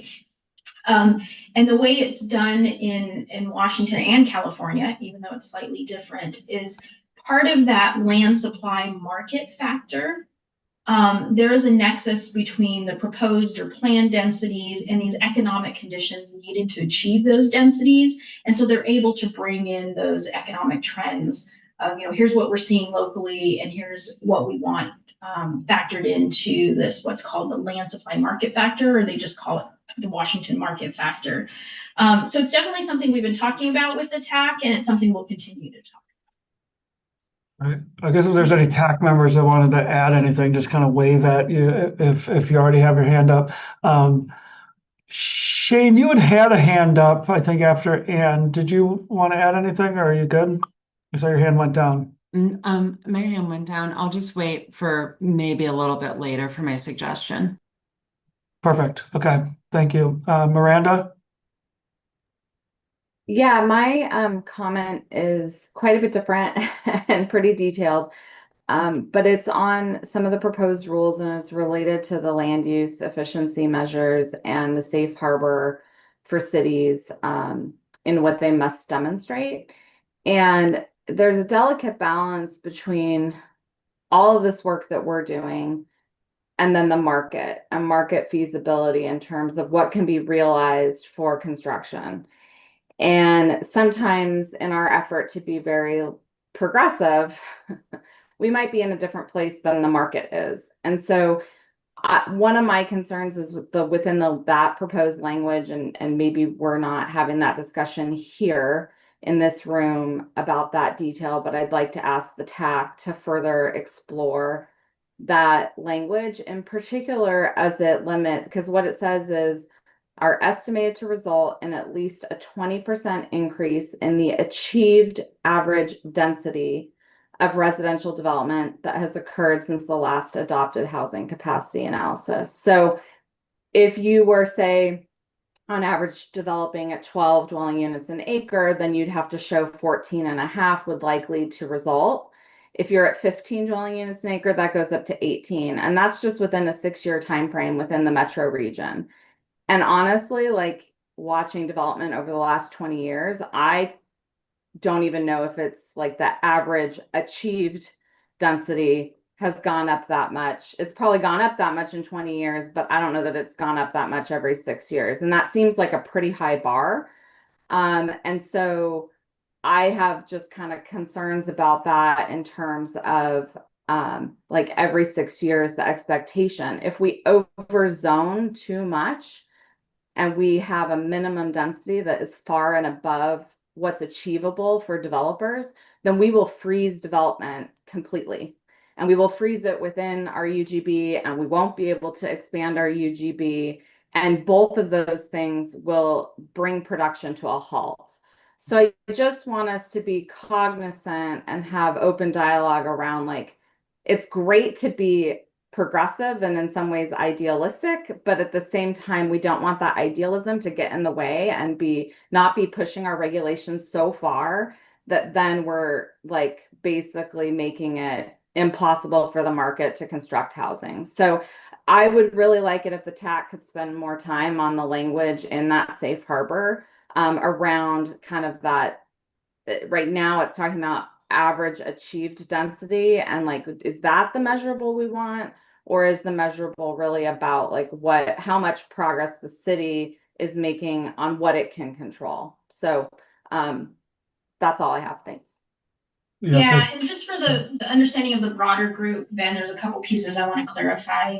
Miranda, yes, I agree that the language needs more work.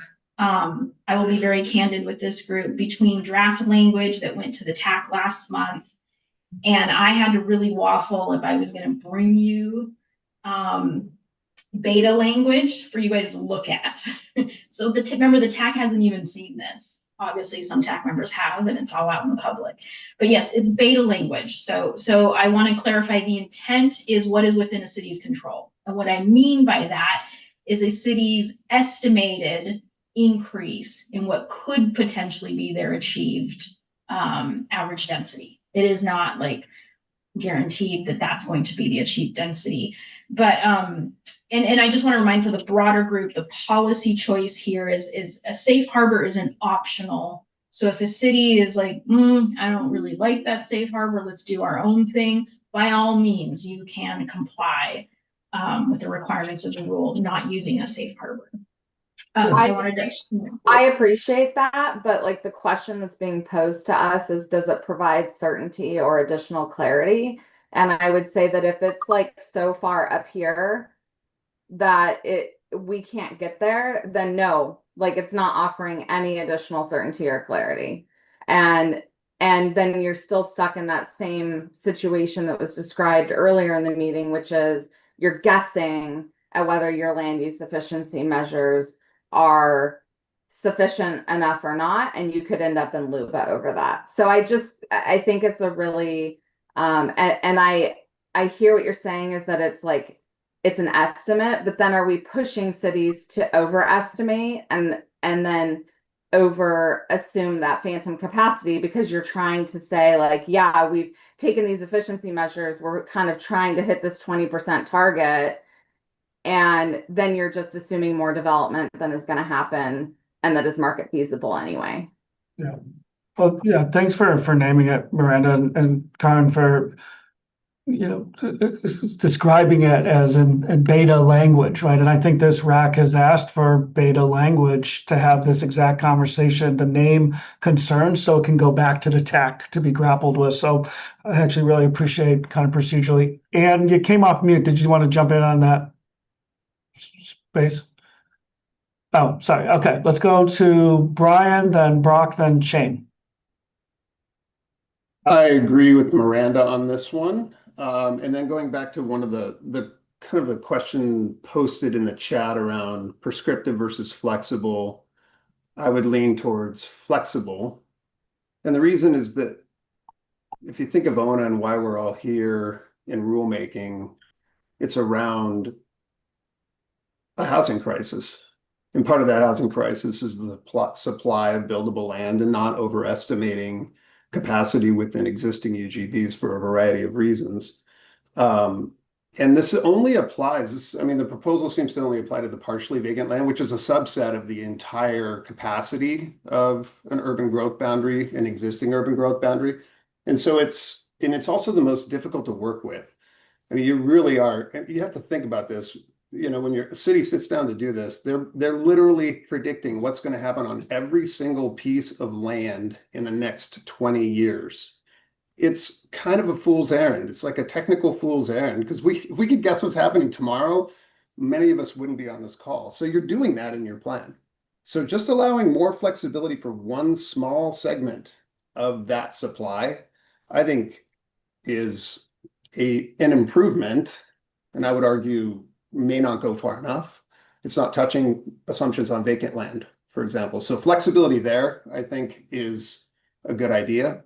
And in terms of some of the other concepts, I think you're headed in the right direction. I would also recommend a safe harbor. If you're looking at that market factor for partially vacant land, a reasonable safe harbor is a place to go, because otherwise now you're thrown into some more analysis paralysis, and you're trying to predict exactly what percentage of that land is going to redevelop based on prior trends, and the prior trends are not a reflection of the future. So if you want to make this easier and faster, it's like there is some percentage of a buildable lands inventory that will not develop in a 20-year period. We know this. We all know this. So what's a reasonable factor we can all agree to? And if a city wants to go above and beyond that and really prove that, no, it's not 5%, it's 7 or 10%, then go ahead, you take another track and you have to prove it. And that can also be questioned and appealed as part of the normal process. Awesome. Thank you, Brian. Let's go Brock and then Shane. Yeah, and I'll throw a big +1 on what Miranda and Brian have said there, both in terms of the safe harbor and the numbers that go into that, as well as only applying the land supply market factor as currently proposed to partially vacant land. When we were talking about reasons why vacant or partially vacant land might not develop, David was our first example. He was talking about he does, mostly it's a vacant parcel, if not entirely vacant, right? But that still hasn't developed, right? And so there is, definitely situations where we just, like Brian said, we know that it's not all going to get there. So I think applying that more broadly definitely does make sense. In terms of the thresholds for the safe harbor, if, previously we were looking at a 20-year planning cycle and we have 20%, right? That's about 1% per year. If we put that down to the 6 or 8 year HCA cycle, maybe that's just kind of the way we scale it. Is that, okay, if you were planning on a 20% increase over 20 years, 1% per year, if your HCA is a 6-year cycle, you have to show that you're going to get at least 6% more. If it's an 8-year cycle, you have to show you're going to get at least 8%.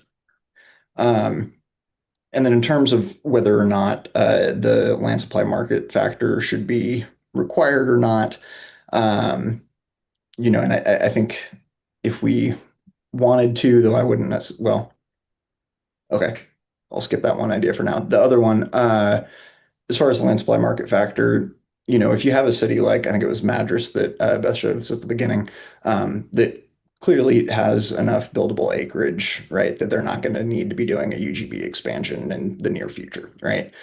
Maybe in that situation, they're not required to use a land supply market factor because their current VLI, right, if you take all the land that's in there now, we know that's going to be enough capacity, so maybe it's not that important to apply it here.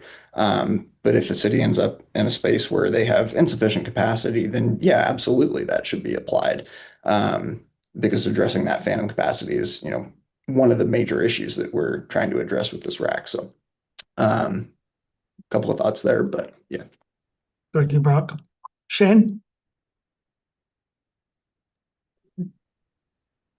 Oh, yeah, thank you. My name is Shane Kwiatkowski, pronouns she or they. I participate with the LGBTQIA2S+ housing collaborative that's based in the Tri-County region around Portland.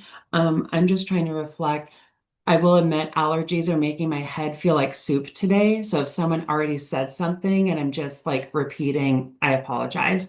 But I wanted to reflect definitely when I'm looking at historical patterns of inequity that have led to specifically the lack of housing production in terms of numbers, right? When I primarily think about single family homes, like in general, just the suburban framework, like throughout most of America, what is it, about 60 to 75% of the land mass is devoted to that housing type. Then I think, for example, the history of like partially developed land where there may be, a housing unit that's on a plot of land, but for whatever reason, it's like not available, not because of like hill restrictions or gradients or slopes or any actual like physical restriction. It's more about the idea of what is supposed to look appropriate in a specific context. Does it meet the HOA standards? Even if there is a larger plot of land available, are you allowed to put an ADU there? Because that's just against the community. Like just these kind of things. I know we've done the missing middle housing zoning. There's many things that we have done to make more capacity, and I know that fights against that. I'm just arguing that when it comes to looms in general, LUEMs, I would figure what are the ways that we can pivot from historical inequity points and then try to make the best of the situation, which doesn't take that many resources physically, infrastructurally, money, or even making new buildings, but it will require pushing the cultural envelope a bit. So for my examples for addressing one, single family housing, the dearth of it and how cities could pivot from that point. It was very common in the COVID pandemic, at least especially in Portland, that the overall population of the city decreased, even though the housing units were occupied. And a lot of this was resultant of people purchasing homes who were either single or maybe couples who, there was a gutter punk house of 8 people living to 5 bedrooms, and then they have to move within 4 to 5 months. They get their money for the displacement fund, whatever. But now you have a 6-bedroom or 5-bedroom home that has 2 people in it. And yes, like we need rooms for our hobbies, I guess, but it just ends up still resulting in an inefficient usage of that home. So when I think about people who are aging in place and who have no children or any relatives to inherit, would there be a structure within a region and a municipality? I don't know the feasibility of this. I'm almost certain ONA cannot mandate this. This is just a suggestion. But could a city in a region reach out to its elderly population and state, hey, look, we'll help you have a caregiver and whatever resources you need at the end of your life if you're allowing to donate us your single family home? Because then all you have to do is put single locks on the doors. You make certain to understand that it's up to code, but then those are like 5 or 6 bedrooms that could be a great house to lease in tandem with, say, 3 nonprofits, and they have 2 clients each who are exiting homelessness and needing a form of transitional housing that is beautiful in an established neighborhood, has the wall sconces and the clawfoot tub, and it's directly within a neighborhood that's already established. There's no need for new infrastructure because the house exists, maybe for locks and doors and things, right? So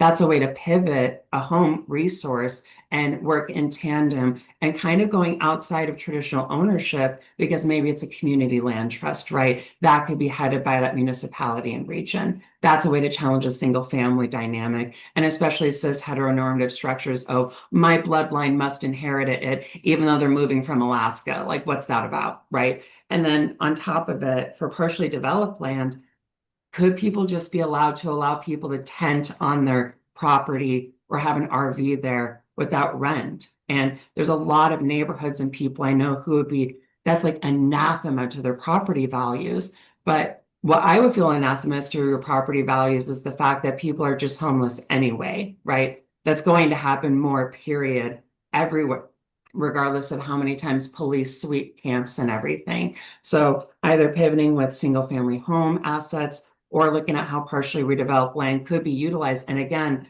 I guess there would need more water and electricity. You probably need a little bit more hookups. But if you add just 2 RVs, I don't think that would require a new water pipeline and a whole systems development charge for it. So again, how can we pivot with the resources we have while pushing the cultural envelope that may end up being overall more efficient in the process?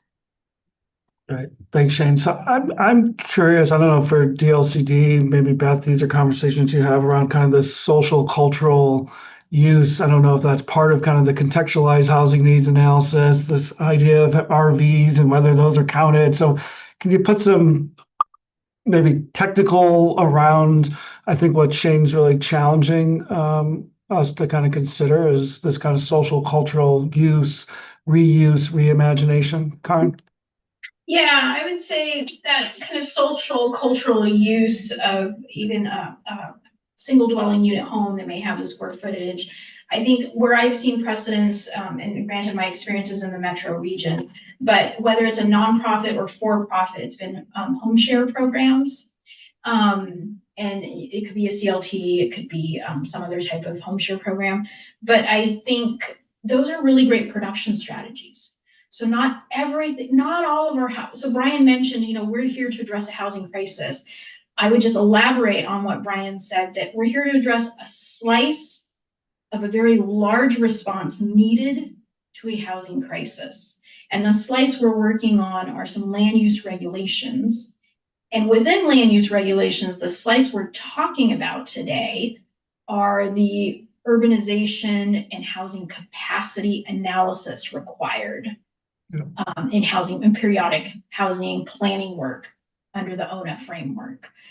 So I think, yes, Shane, those are spot on. Like cities should be, I've seen cities who have incentivized home share programs, whether they're private, nonprofit, whether it's a CLT framework or not. You're spot on. That's part of the beyond that, I'm not prepared today to get any more than that. That's fair, Karen. So let's go, Brock, and then just Brock, before you start, if there's folks that are here for public comment, if you could raise your hand, we'll get you in the queue because we're going to move into the public comment section after Brock's comment. Brock, jump in. Thank you. So one thing and a little bit of a technical note for the definition for land use efficiency measures. One, I think just from a clarity standpoint, it's probably good to not use land use efficiency measure in the definition of land use efficiency measure.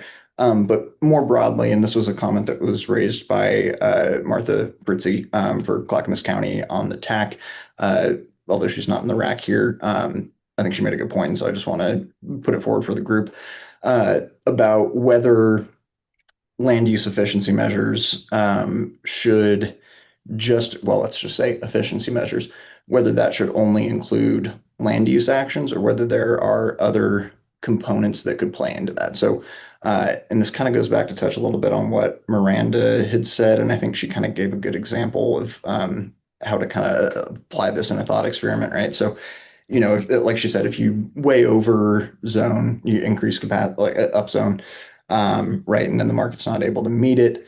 And kind of tying in with what Brian said, like if you have all these requirements, but the cost isn't there, so it's just not going to pencil out. It seems like one way that you could actually maybe do some of those things while ensuring more alignment with market realities is to say, hey, we're going to attach a financial incentive to this.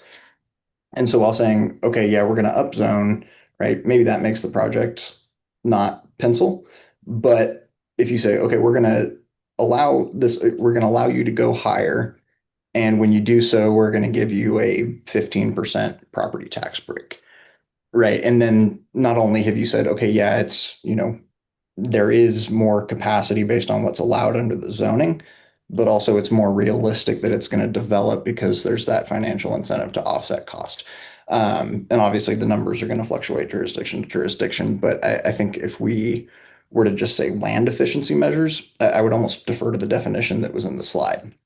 Any measure that decreases the need for more land is a land efficiency measure.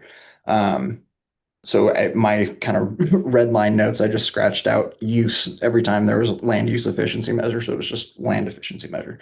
Might it be a huge capacity increase? Maybe not. Maybe it's smaller. But I do think it's something that could be factored in. Awesome. Thank you, Brock. Patricia?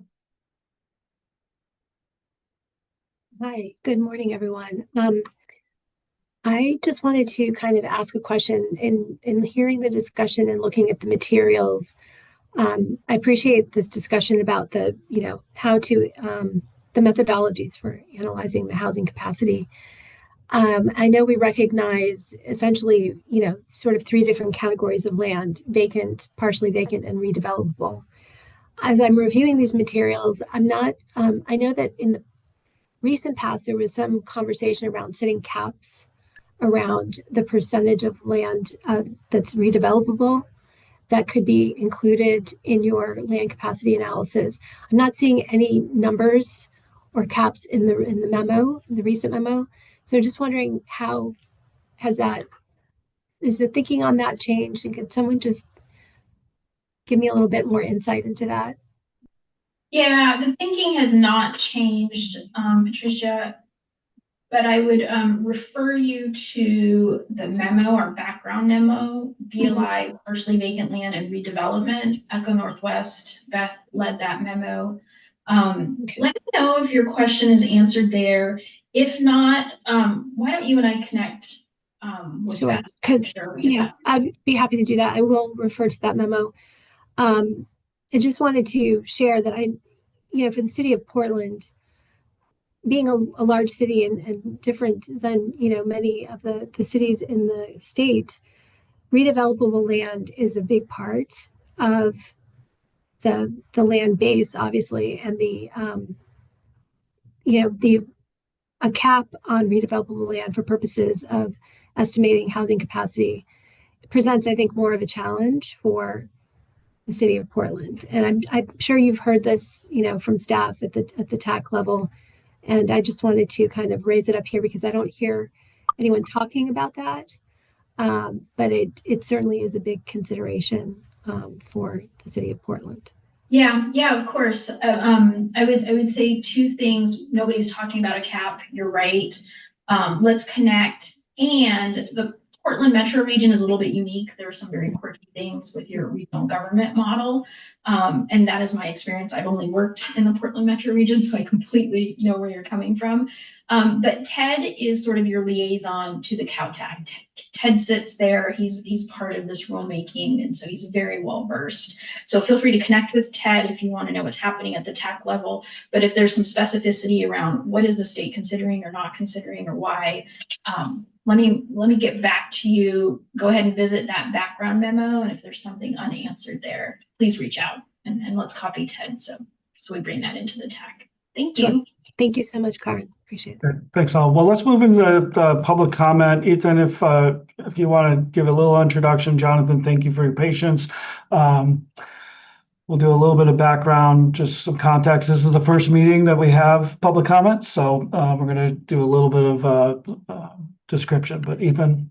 Yeah, thanks, Ben, and hi again, everyone. So, like Ben is mentioning, we've got a little bit of a new element to our rulemaking advisory committee process here, and this is in addition to this process that was kind of an executive branch, direction to include the opportunity for folks to comment in and as part of a rulemaking advisory committee process at the state. So I just wanted to kind of provide that overview and just note that this will be a process that we're adding to our rulemaking advisory committee meetings from here on out. So not just ONA, but others at DLCD and state agencies as well. So the process will go as it's outlined on the slide here, but you'll have to bear with us a little bit in terms of like how this functions from here on out, where this lands within the agenda, how we manage it. This is like we said, the first time, and we're trying to learn through this process and make it work for the Rulemaking Advisory Committee, but also the folks who are here attending, listening, and providing their public comment. So thanks for your patience with us as we learn those ropes and add this new process. Awesome. Thank you, Ethan. So just if there's anybody else, Jonathan, I'm going to invite you in. If there's anybody else who would like to offer public comment today, you can see up to 3 minutes. Just one last note, the comment that's provided here is part of the, it's only recorded for the meeting summary. It does not kind of count as written comment for the rulemaking record. So just drawing that distinction, we put any emailed comments, written comments to housing.dlcd@dlcd.oregon.gov. With that, Jonathan, I want to invite you in. Thanks for your patience. If you can introduce yourself and then take 3 minutes, please. Oh, and there's your timer. All right. Thank you so much, Ben, and the committee. My name is Jonathan Clay from Multifamily Northwest, and I'm delighted to participate and give some public comment for today's Oregon Housing Needs Analysis Rulemaking Advisory Committee. Multifamily Northwest is strongly opposed to any rental housing licensing program that is my understanding is a part of the multi-page packet that is related to this morning's meeting. We feel that rental registries unfortunately add just another layer of licensing fees and penalties that sadly only will increase costs and administrative burdens for both housing providers and renters. These policies will force reasonable housing providers to navigate a complex new system that do little to address the root causes of Oregon's housing crisis, such as supply shortages and the rising costs of development. We feel that rental housing licensing programs are often justified to implement, housing inspection programs, whose examples in Oregon, and aren't that efficient nor fair in practice. These costly inspections are often duplicative, and as regular inspections are already required for many properties for insurance purposes, or especially for the inventory of affordable subsidized, which have their own compliance responsibilities for regular inspections. So we encourage the advisory committee to strike suggestions to implement these registries in local jurisdictions that we believe create a difficult patchwork of compliance for housing providers, with, again, additional licensing fees and penalties that drive up operating expenses that unnecessarily lead to higher rents. But additionally, these types of programs disincentivize the further investment in building housing units that we need to reach the governor's goal of 36,000 units annually to catch up with Oregon's housing demand. So I appreciate your time and attention this morning, and I'm happy to answer any questions. Thank you for your time. Great. Well, thank you, Jonathan, for joining. I should have said it's not a place for kind of back and forth deliberation, but really important for RAC members to kind of hear that input and consider it. Old habit. Yeah, no worries. That's why. So thank you. Yep. But folks, feel free to track Jonathan down if you have questions or would like to talk more. I'll do a last call for public comment. Again, thanks for joining. Please raise your hand if you're a member of public that would like to offer comment for today. I'm not seeing any hands that have raised, so I'm going to close the public comment period for today's meeting, and that moves us into a break. If folks, so team, we're a little bit behind, but if let's still take 10 minutes, we'll come back at 11:23, and then team that's doing next, if you all could take about 30 minutes. Ethan, did you want to? Yeah, Ben, I would be remiss if we didn't mention to Jonathan that the portion of the agenda that you're talking about is after the break. So hopefully stick around and listen into that conversation. And you didn't miss anything, and we have yet to discuss that. So I just wanted to make that note. No strategic public comments. Good timing. Okay, well, thank you for naming that, Ethan. Let's come back at 11:23. We're on break. Thanks, everybody. Thanks, Jonathan.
Okay. Welcome, invite folks back into the conversation. We're going to move into the Housing Actions Work Group update. Folks, about 30 minutes or so for this item. Is it Celestina, Thea? Who's kicking us off? Thea? Thank you. It'll be me, yeah. Hi, everybody. Thea Croman, she, her pronouns. I'm a housing planner here with the division at DLCD, and it's really great to be with you all today. Just to give you a brief update on the Housing Actions Work Group. Today, we're going to be talking about sort of one of the two tracks of work that the Housing Actions Work Group has been sort of deliberating on, developing over the past several months. And I don't think, have talked to this group yet about adoption-ready actions. So I wanted to take just a few minutes to provide a little bit of context here. Adoption-ready actions are being developed right now at the department as guidance for jurisdictions that are pursuing their housing production strategy work. So after all the work that we've just been talking about, understanding housing need, land capacity, the housing production strategy is about responding with a set of actions. There's a recognition that developing those actions is can be burdensome for jurisdictions. And there was interest in having the department sort of work through the idea of whether it's helpful to develop actions that are sort of off the shelf. So we started from sort of just that very, very broad idea. An example of that is model code, and that is actually being developed sort of as a separate portion of this. These adoption-ready actions that are in the Housing Actions Work Group right now are those that are sort of outside of land use actions. I'm going to give you sort of our working definition. So adoption-ready actions means an action that's partially or fully developed and implementable. So it's an action that's designed to reduce development resource needs while supporting the principles of Goal 10 housing. An adoption-ready action requires some elements of universal applicability, but the level of adoption readiness may vary. And this is important as we started to work with our consultant to really develop out these actions. It became clear that local customization was almost always going to be necessary to some extent, but that there was a lot of value in developing components of these policies that a city could use. So, we call them sometimes like legal Mad Libs that a city can take and fill out to support their own local implementation. We can go to the next slide, Alan. So in the development of these adoption-ready actions, we sort of referred to a set of criteria to understand what actions actually were sort of well aligned with this, to use this top criteria, well aligned with this policy, with this intention. The first is aligned so that the action can be targeted towards addressing a relevant housing need or policy outcome. The second is, are they legal? Are they legal under current Oregon state law? Can a jurisdiction implement them legally? Is it something that a local jurisdiction can take on that's actually in the purview of a city or a local government? Is it effective? Is there any evidence that suggests that the actions have a measurable impact on the intended outcome? Is it applicable? So is the action appropriate across a range of jurisdictions within the state? That it can really be used often. And that's the hope. Is it durable? So similarly, but does it last over time? Is it likely going to be impactful for the foreseeable future? Is it generalizable? So can it be sort of broadly applied without a lot of local analysis or customization? And finally, is it valuable?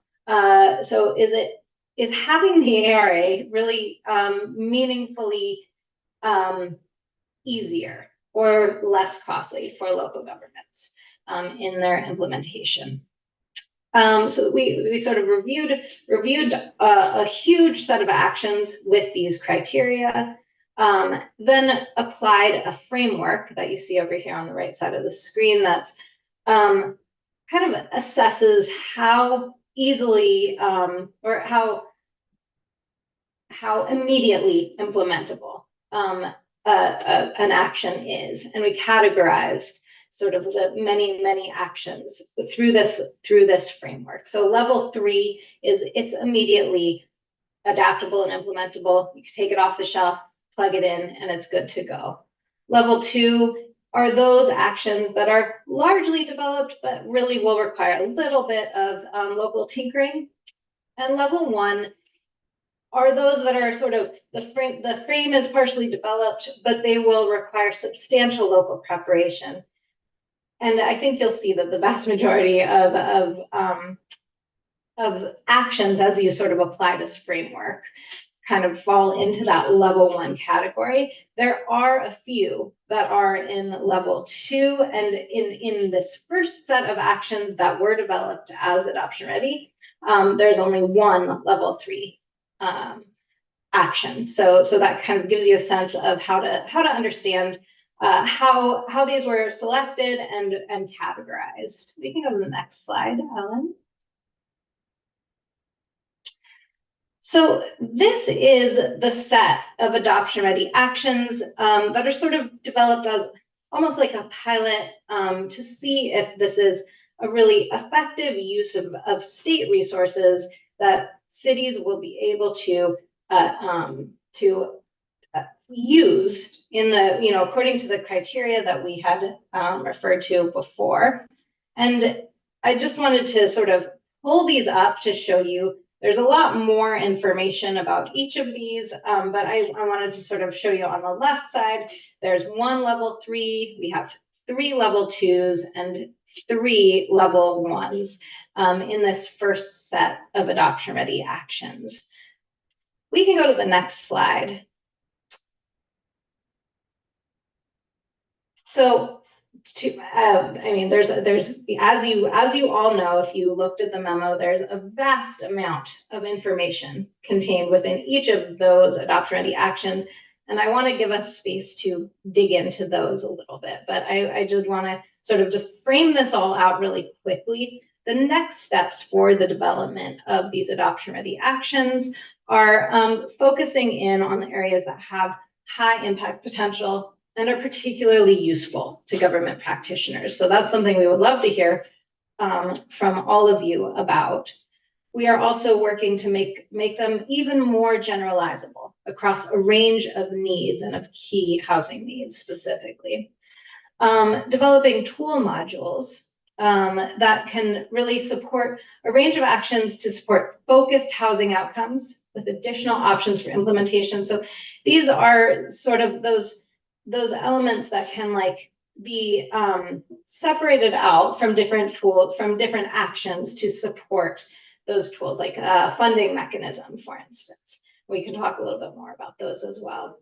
Finally, producing a sort of generalized legal sufficiency review. So really acknowledging that any local action should be under the advisement of a local government's own legal counsel. Is there sort of some level of legal assurance that such an action can provide if it's fully developed as adoption ready?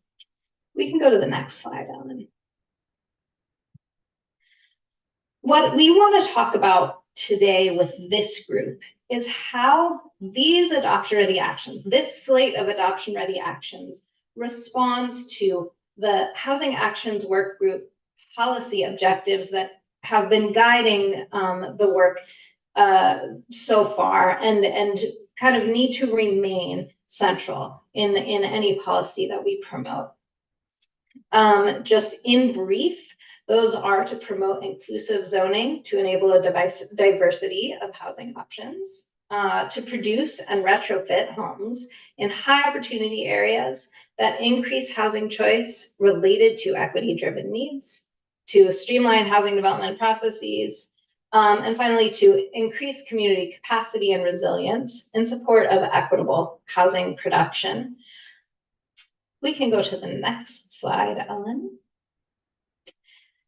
The other set of questions that we have for you about the ARAs, as we call them, adoption ready actions that we're talking about today, are how well they align and support the racial equity framework for decision making. So these two sort of frameworks, the policy objectives and the racial equity framework for decision making, need to be really central to the development of these actions. And so I think we wanted to guide this conversation into into that territory, sort of a sort of more broad policy perspective on how well these uphold these values that need to be built in to these policies. I think that we can move on into the conversation. I wanted to give a lot of time for that. This is the discussion. One point that I do want to make is these adoption-ready actions are being developed, again, as guidance. These are just something that at this stage can support jurisdictions in doing their work to reduce the level of analysis needed and the burden to develop the resource burden to develop these out. So with that in the background, I wanted to open up the conversation. So here are the questions, and we can drop them in the chat and go to the full group to see if we want to jump in to that conversation. So first, do you see support for some or all of the policy objectives that across this first slate of adoption-ready actions? And we can, if we want to, pull up those policy objectives again. Ellen, I think that would be a couple slides back just to remind us what those are. Yeah, so one forward. Sorry. Forward, one more. Oh. There we go. You nailed it. These are the policy objectives we're talking about. And I wanted to just go ahead and open up this conversation. Do these seem to support and align with these policy objectives in your perspective? Awesome. Thank you, Thea. So folks hopefully understand the question. So you're looking at kind of this overlay between these policy objectives and the adoption ready actions and trying to see the relationship between them. So we can see that, do they support those policy objectives when you think about this kind of first slate of adoption ready actions? Yeah, Kathleen? Kathy? Yeah, sorry, I had to unmute myself. I think the one that best aligns with produce and retrofit homes in high opportunity areas is 1A, land disposition. That's the only one that actually specifically talks about high opportunity area and prioritizing disposition of surplus land there. And it's great because you don't need to develop infrastructure there, and you also don't you achieve the high opportunity goal, and that also is the most promising one for racial disparities, because if you can get people back into the core of the city where there are all kinds of high opportunities, I think you're doing what we need to do. So I would really strongly support 1A. Good. Thank you. Brian? I like these policy objectives. I think I would just bit of a maybe more background because we have climate friendly area rules that are requiring us to plan for and essentially create new mixed use areas to accommodate upwards of 30% of existing and new housing. So there's a lot of emphasis in another part of the rules around creating climate friendly areas and zoning these to become vital mixed use areas. And some of those may or may not be in high opportunity areas. So I think I sense a bit of a, I don't know if it doesn't have to directly be a conflict, but if we're planning for more equitable housing and more housing in our cities, I think we need to recognize in that second statement, so it's produce and retrofit homes in high opportunity areas or an and climate friendly areas. I think we need to recognize climate friendly areas in this framework because cities are going to be planning for a considerable amount of housing capacity in those areas, and we don't want the rules to diverge. So on one hand, the rules are pointing us towards developing these climate friendly areas, but on the other hand, there are other parts of the city as well. So I don't know how to recognize that, but I think that these policy objectives should recognize these other major drivers in existing state rule. Thanks, Brian. Did you see any of the adoption ready? Oh, sorry, Thea. I was just going to ask the same question that you were going to ask, Ben. Well, ask it. You'll ask it. Sure. Yeah, Brian. I was actually curious. Also, if you saw any of the adoption, the sort of from that slate of adoption ready actions that do sort of speak to both, and if that's something that you would like us to drill down more in producing those types of off-the-shelf actions that respond, can respond broadly. Well, I think that they do. I mean, I don't think they're not inconsistent. The original list of some of those adoption ready actions from our legal team and our affordable housing team were saying, well, we can't do that in Oregon. It's not legal. So some of that original list that I reviewed, but generally, I think those top-notch actions that folks are pointing towards, SEC deferrals, nonprofit low-income housing, property tax exemptions, go down that list. I think they're good, and they work in all cases. They can work in all cases. Yeah. Right. Thank you, Brian. Ethan. Sorry, Brian, I'm going to ask you another question, which is if you feel like there's any gaps or like anything missing here in terms of like, well, sure, these are not inconsistent, but this other thing that you're not talking about would be particularly helpful. Well, I think it's not so much in the individual actions as much as where you're saying those actions need to be applied. And that's where my original comment came from, which is, shouldn't we be more allowing cities to say, look, if we're trying to create or enhance existing mixed use areas in the form of climate friendly areas, shouldn't we have that as part of this framework? I just don't want that separation is kind of where I'm coming from. But the actions themselves look like they'll work citywide for the most part. Some are more targeted, of course, but they look fine to me. Yeah, thank you. Celestina, would you want to jump in? Yeah, just offering that the Housing Actions Work Group has been talking about or begun talking about the locational considerations of both climate-friendly areas and high opportunity areas, as you're noting, Brian.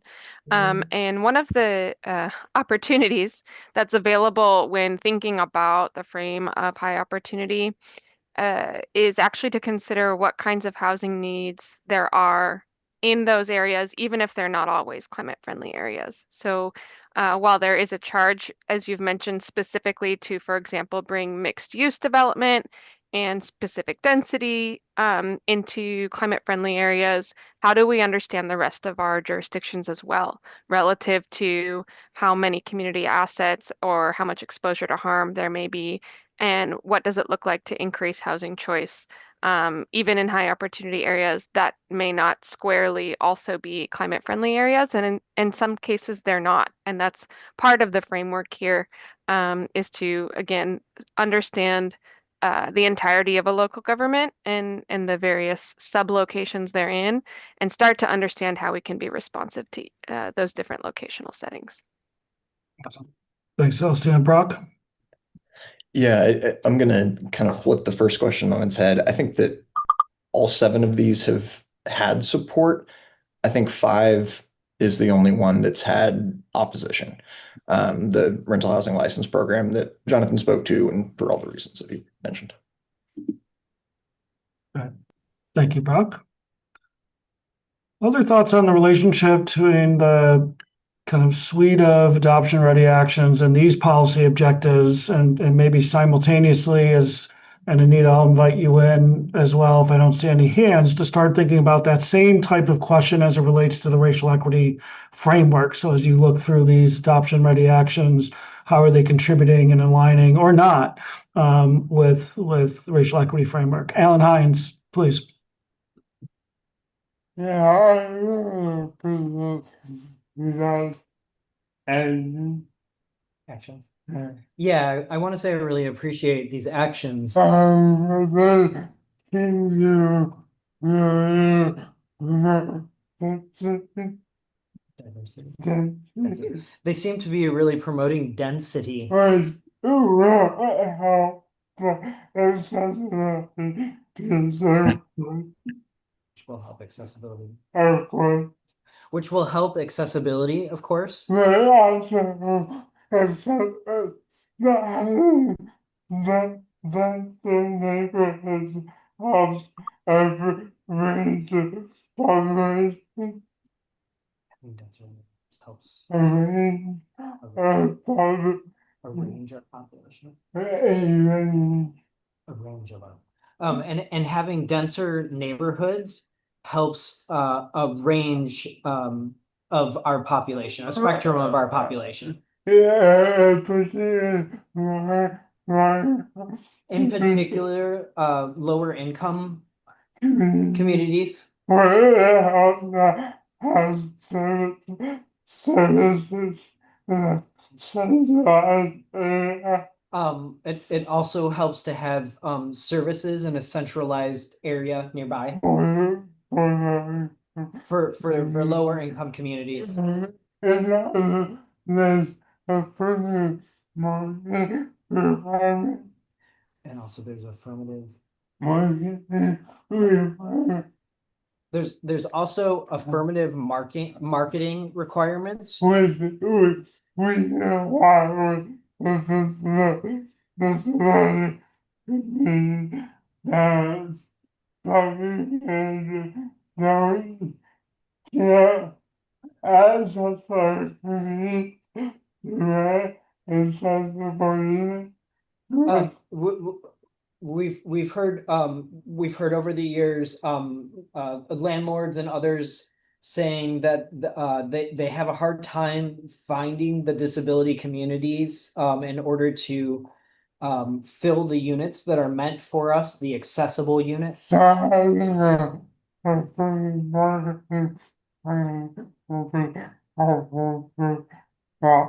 So having an affirmative marketing plan will help with some of that. And this will also support other marginalized communities as well. So thanks for the what's the last one? Proposals. So thank you so much for these proposals. Awesome. Well, thanks, Alan Hines. Just for folks referencing 1E around affirmative marketing requirements and how that can contribute to both these policy objectives and the racial equity framework. Alan Lazo? Yeah, thanks, Ben. I wanted to go back to Brian Rankin's discussion around climate-friendly areas and the relationship to high opportunity areas and the policy objectives. And my understanding of the policy objective here around high opportunity areas, to some degree, has been this sense that to bring housing choice to areas, particularly of exclusion and affluence, which wouldn't necessarily square with climate-friendly areas, in my understanding, under the other rules. So I think that it might be helpful for us to have a crosswalk of, how we're defining opportunity in climate friendly areas and how we're using the words high opportunity areas here. Because there has, I think all of us sort of know what high opportunity areas are, but I don't know that we're working from a common definition that we can use to compare to what the other regulations, as Brian has said, are calling for the development and housing in those areas. So I think that, I appreciate Brian bringing that forward, and I think there might be value in crosswalking those two objectives that are coming from different areas of rules. Good. Yeah, thanks, Vice Chair. And Brian, I see you shaking your head in terms of kind of both definition and kind of aligning and crosswalking the kind of statutes so they're connected in the ways they need to be. Thea, and then Anita, I want to invite you in to really help us hone in on the second part of the question around the relationship with the racial equity framework. Thea? Yeah, that's, I was just going to help move us into the next part of the conversation to talk about bringing these sort of into the racial equity perspective through this framework. And Anita has developed out a great set of questions that can help guide us for the next couple minutes on this. All right, thanks.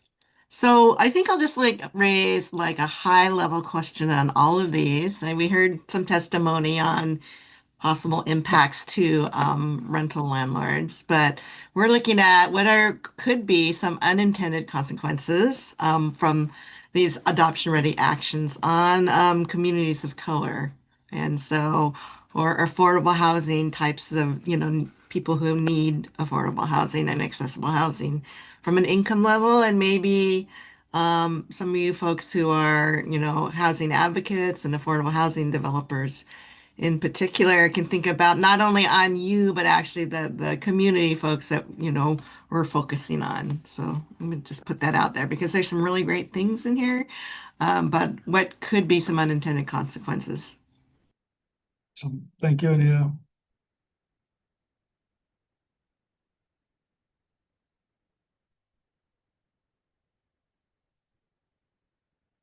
Yeah, Brock. I'll be brief about it, but as Jonathan described, increasing costs for housing providers means you're going to end up with higher rent. So from an affordability standpoint, anything that raises costs for providers or for developers is going to be tough. I think most of them do not do that, but I think specifically 5 would. Thanks, Brock. With some of these actions, I'm going to keep prompting here. Thanks.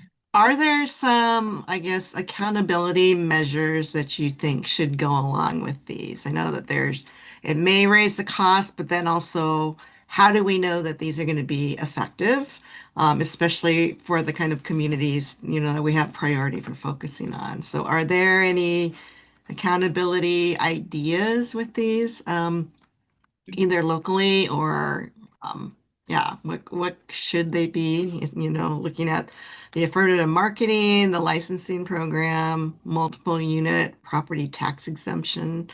Or do you think there's some important things to be thinking about? SDCs, nonprofit low-income housing tax exemptions.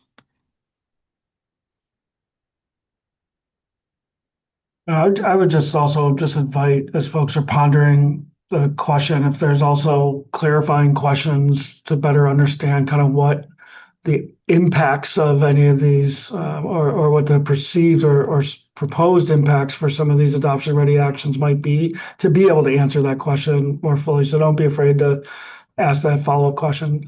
Kathleen? I think on the affirmative marketing, one of the ways we could make it increase the accountability is to set forth a requirement that you identify networks within your city that you can use to get the word out. I worked on litigation earlier where I needed to find some of the people who had been clients of a particular Social Security program.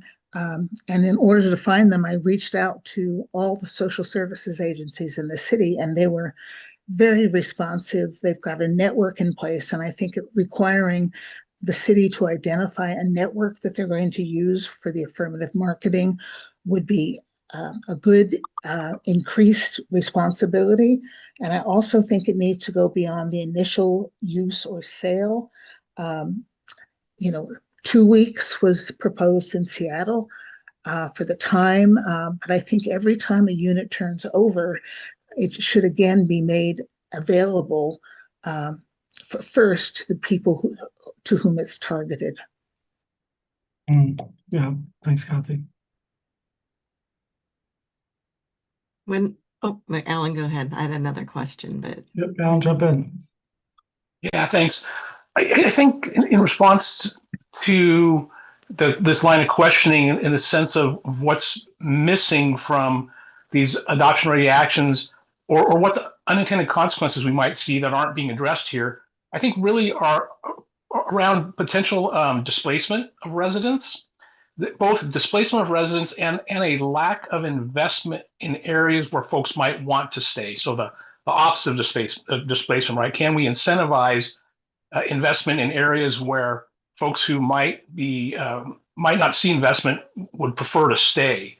You know, all we see are sort of the investment side of these and development side of these, but not any sideboards around those prevention measures, which I think are real difficult. But if you go back to the original big list of actions, you know, there was also a whole framework around anti-displacement and that we don't see reflected as the actions move forward, because we're winnowing them down so far that it's really hard to continue to bring some of those forward. And I think they're just much more difficult to develop as off the shelf. So, but something that we should pay attention to. I don't have any good specifics, but I think it's a piece that we ought to give some attention to along the line.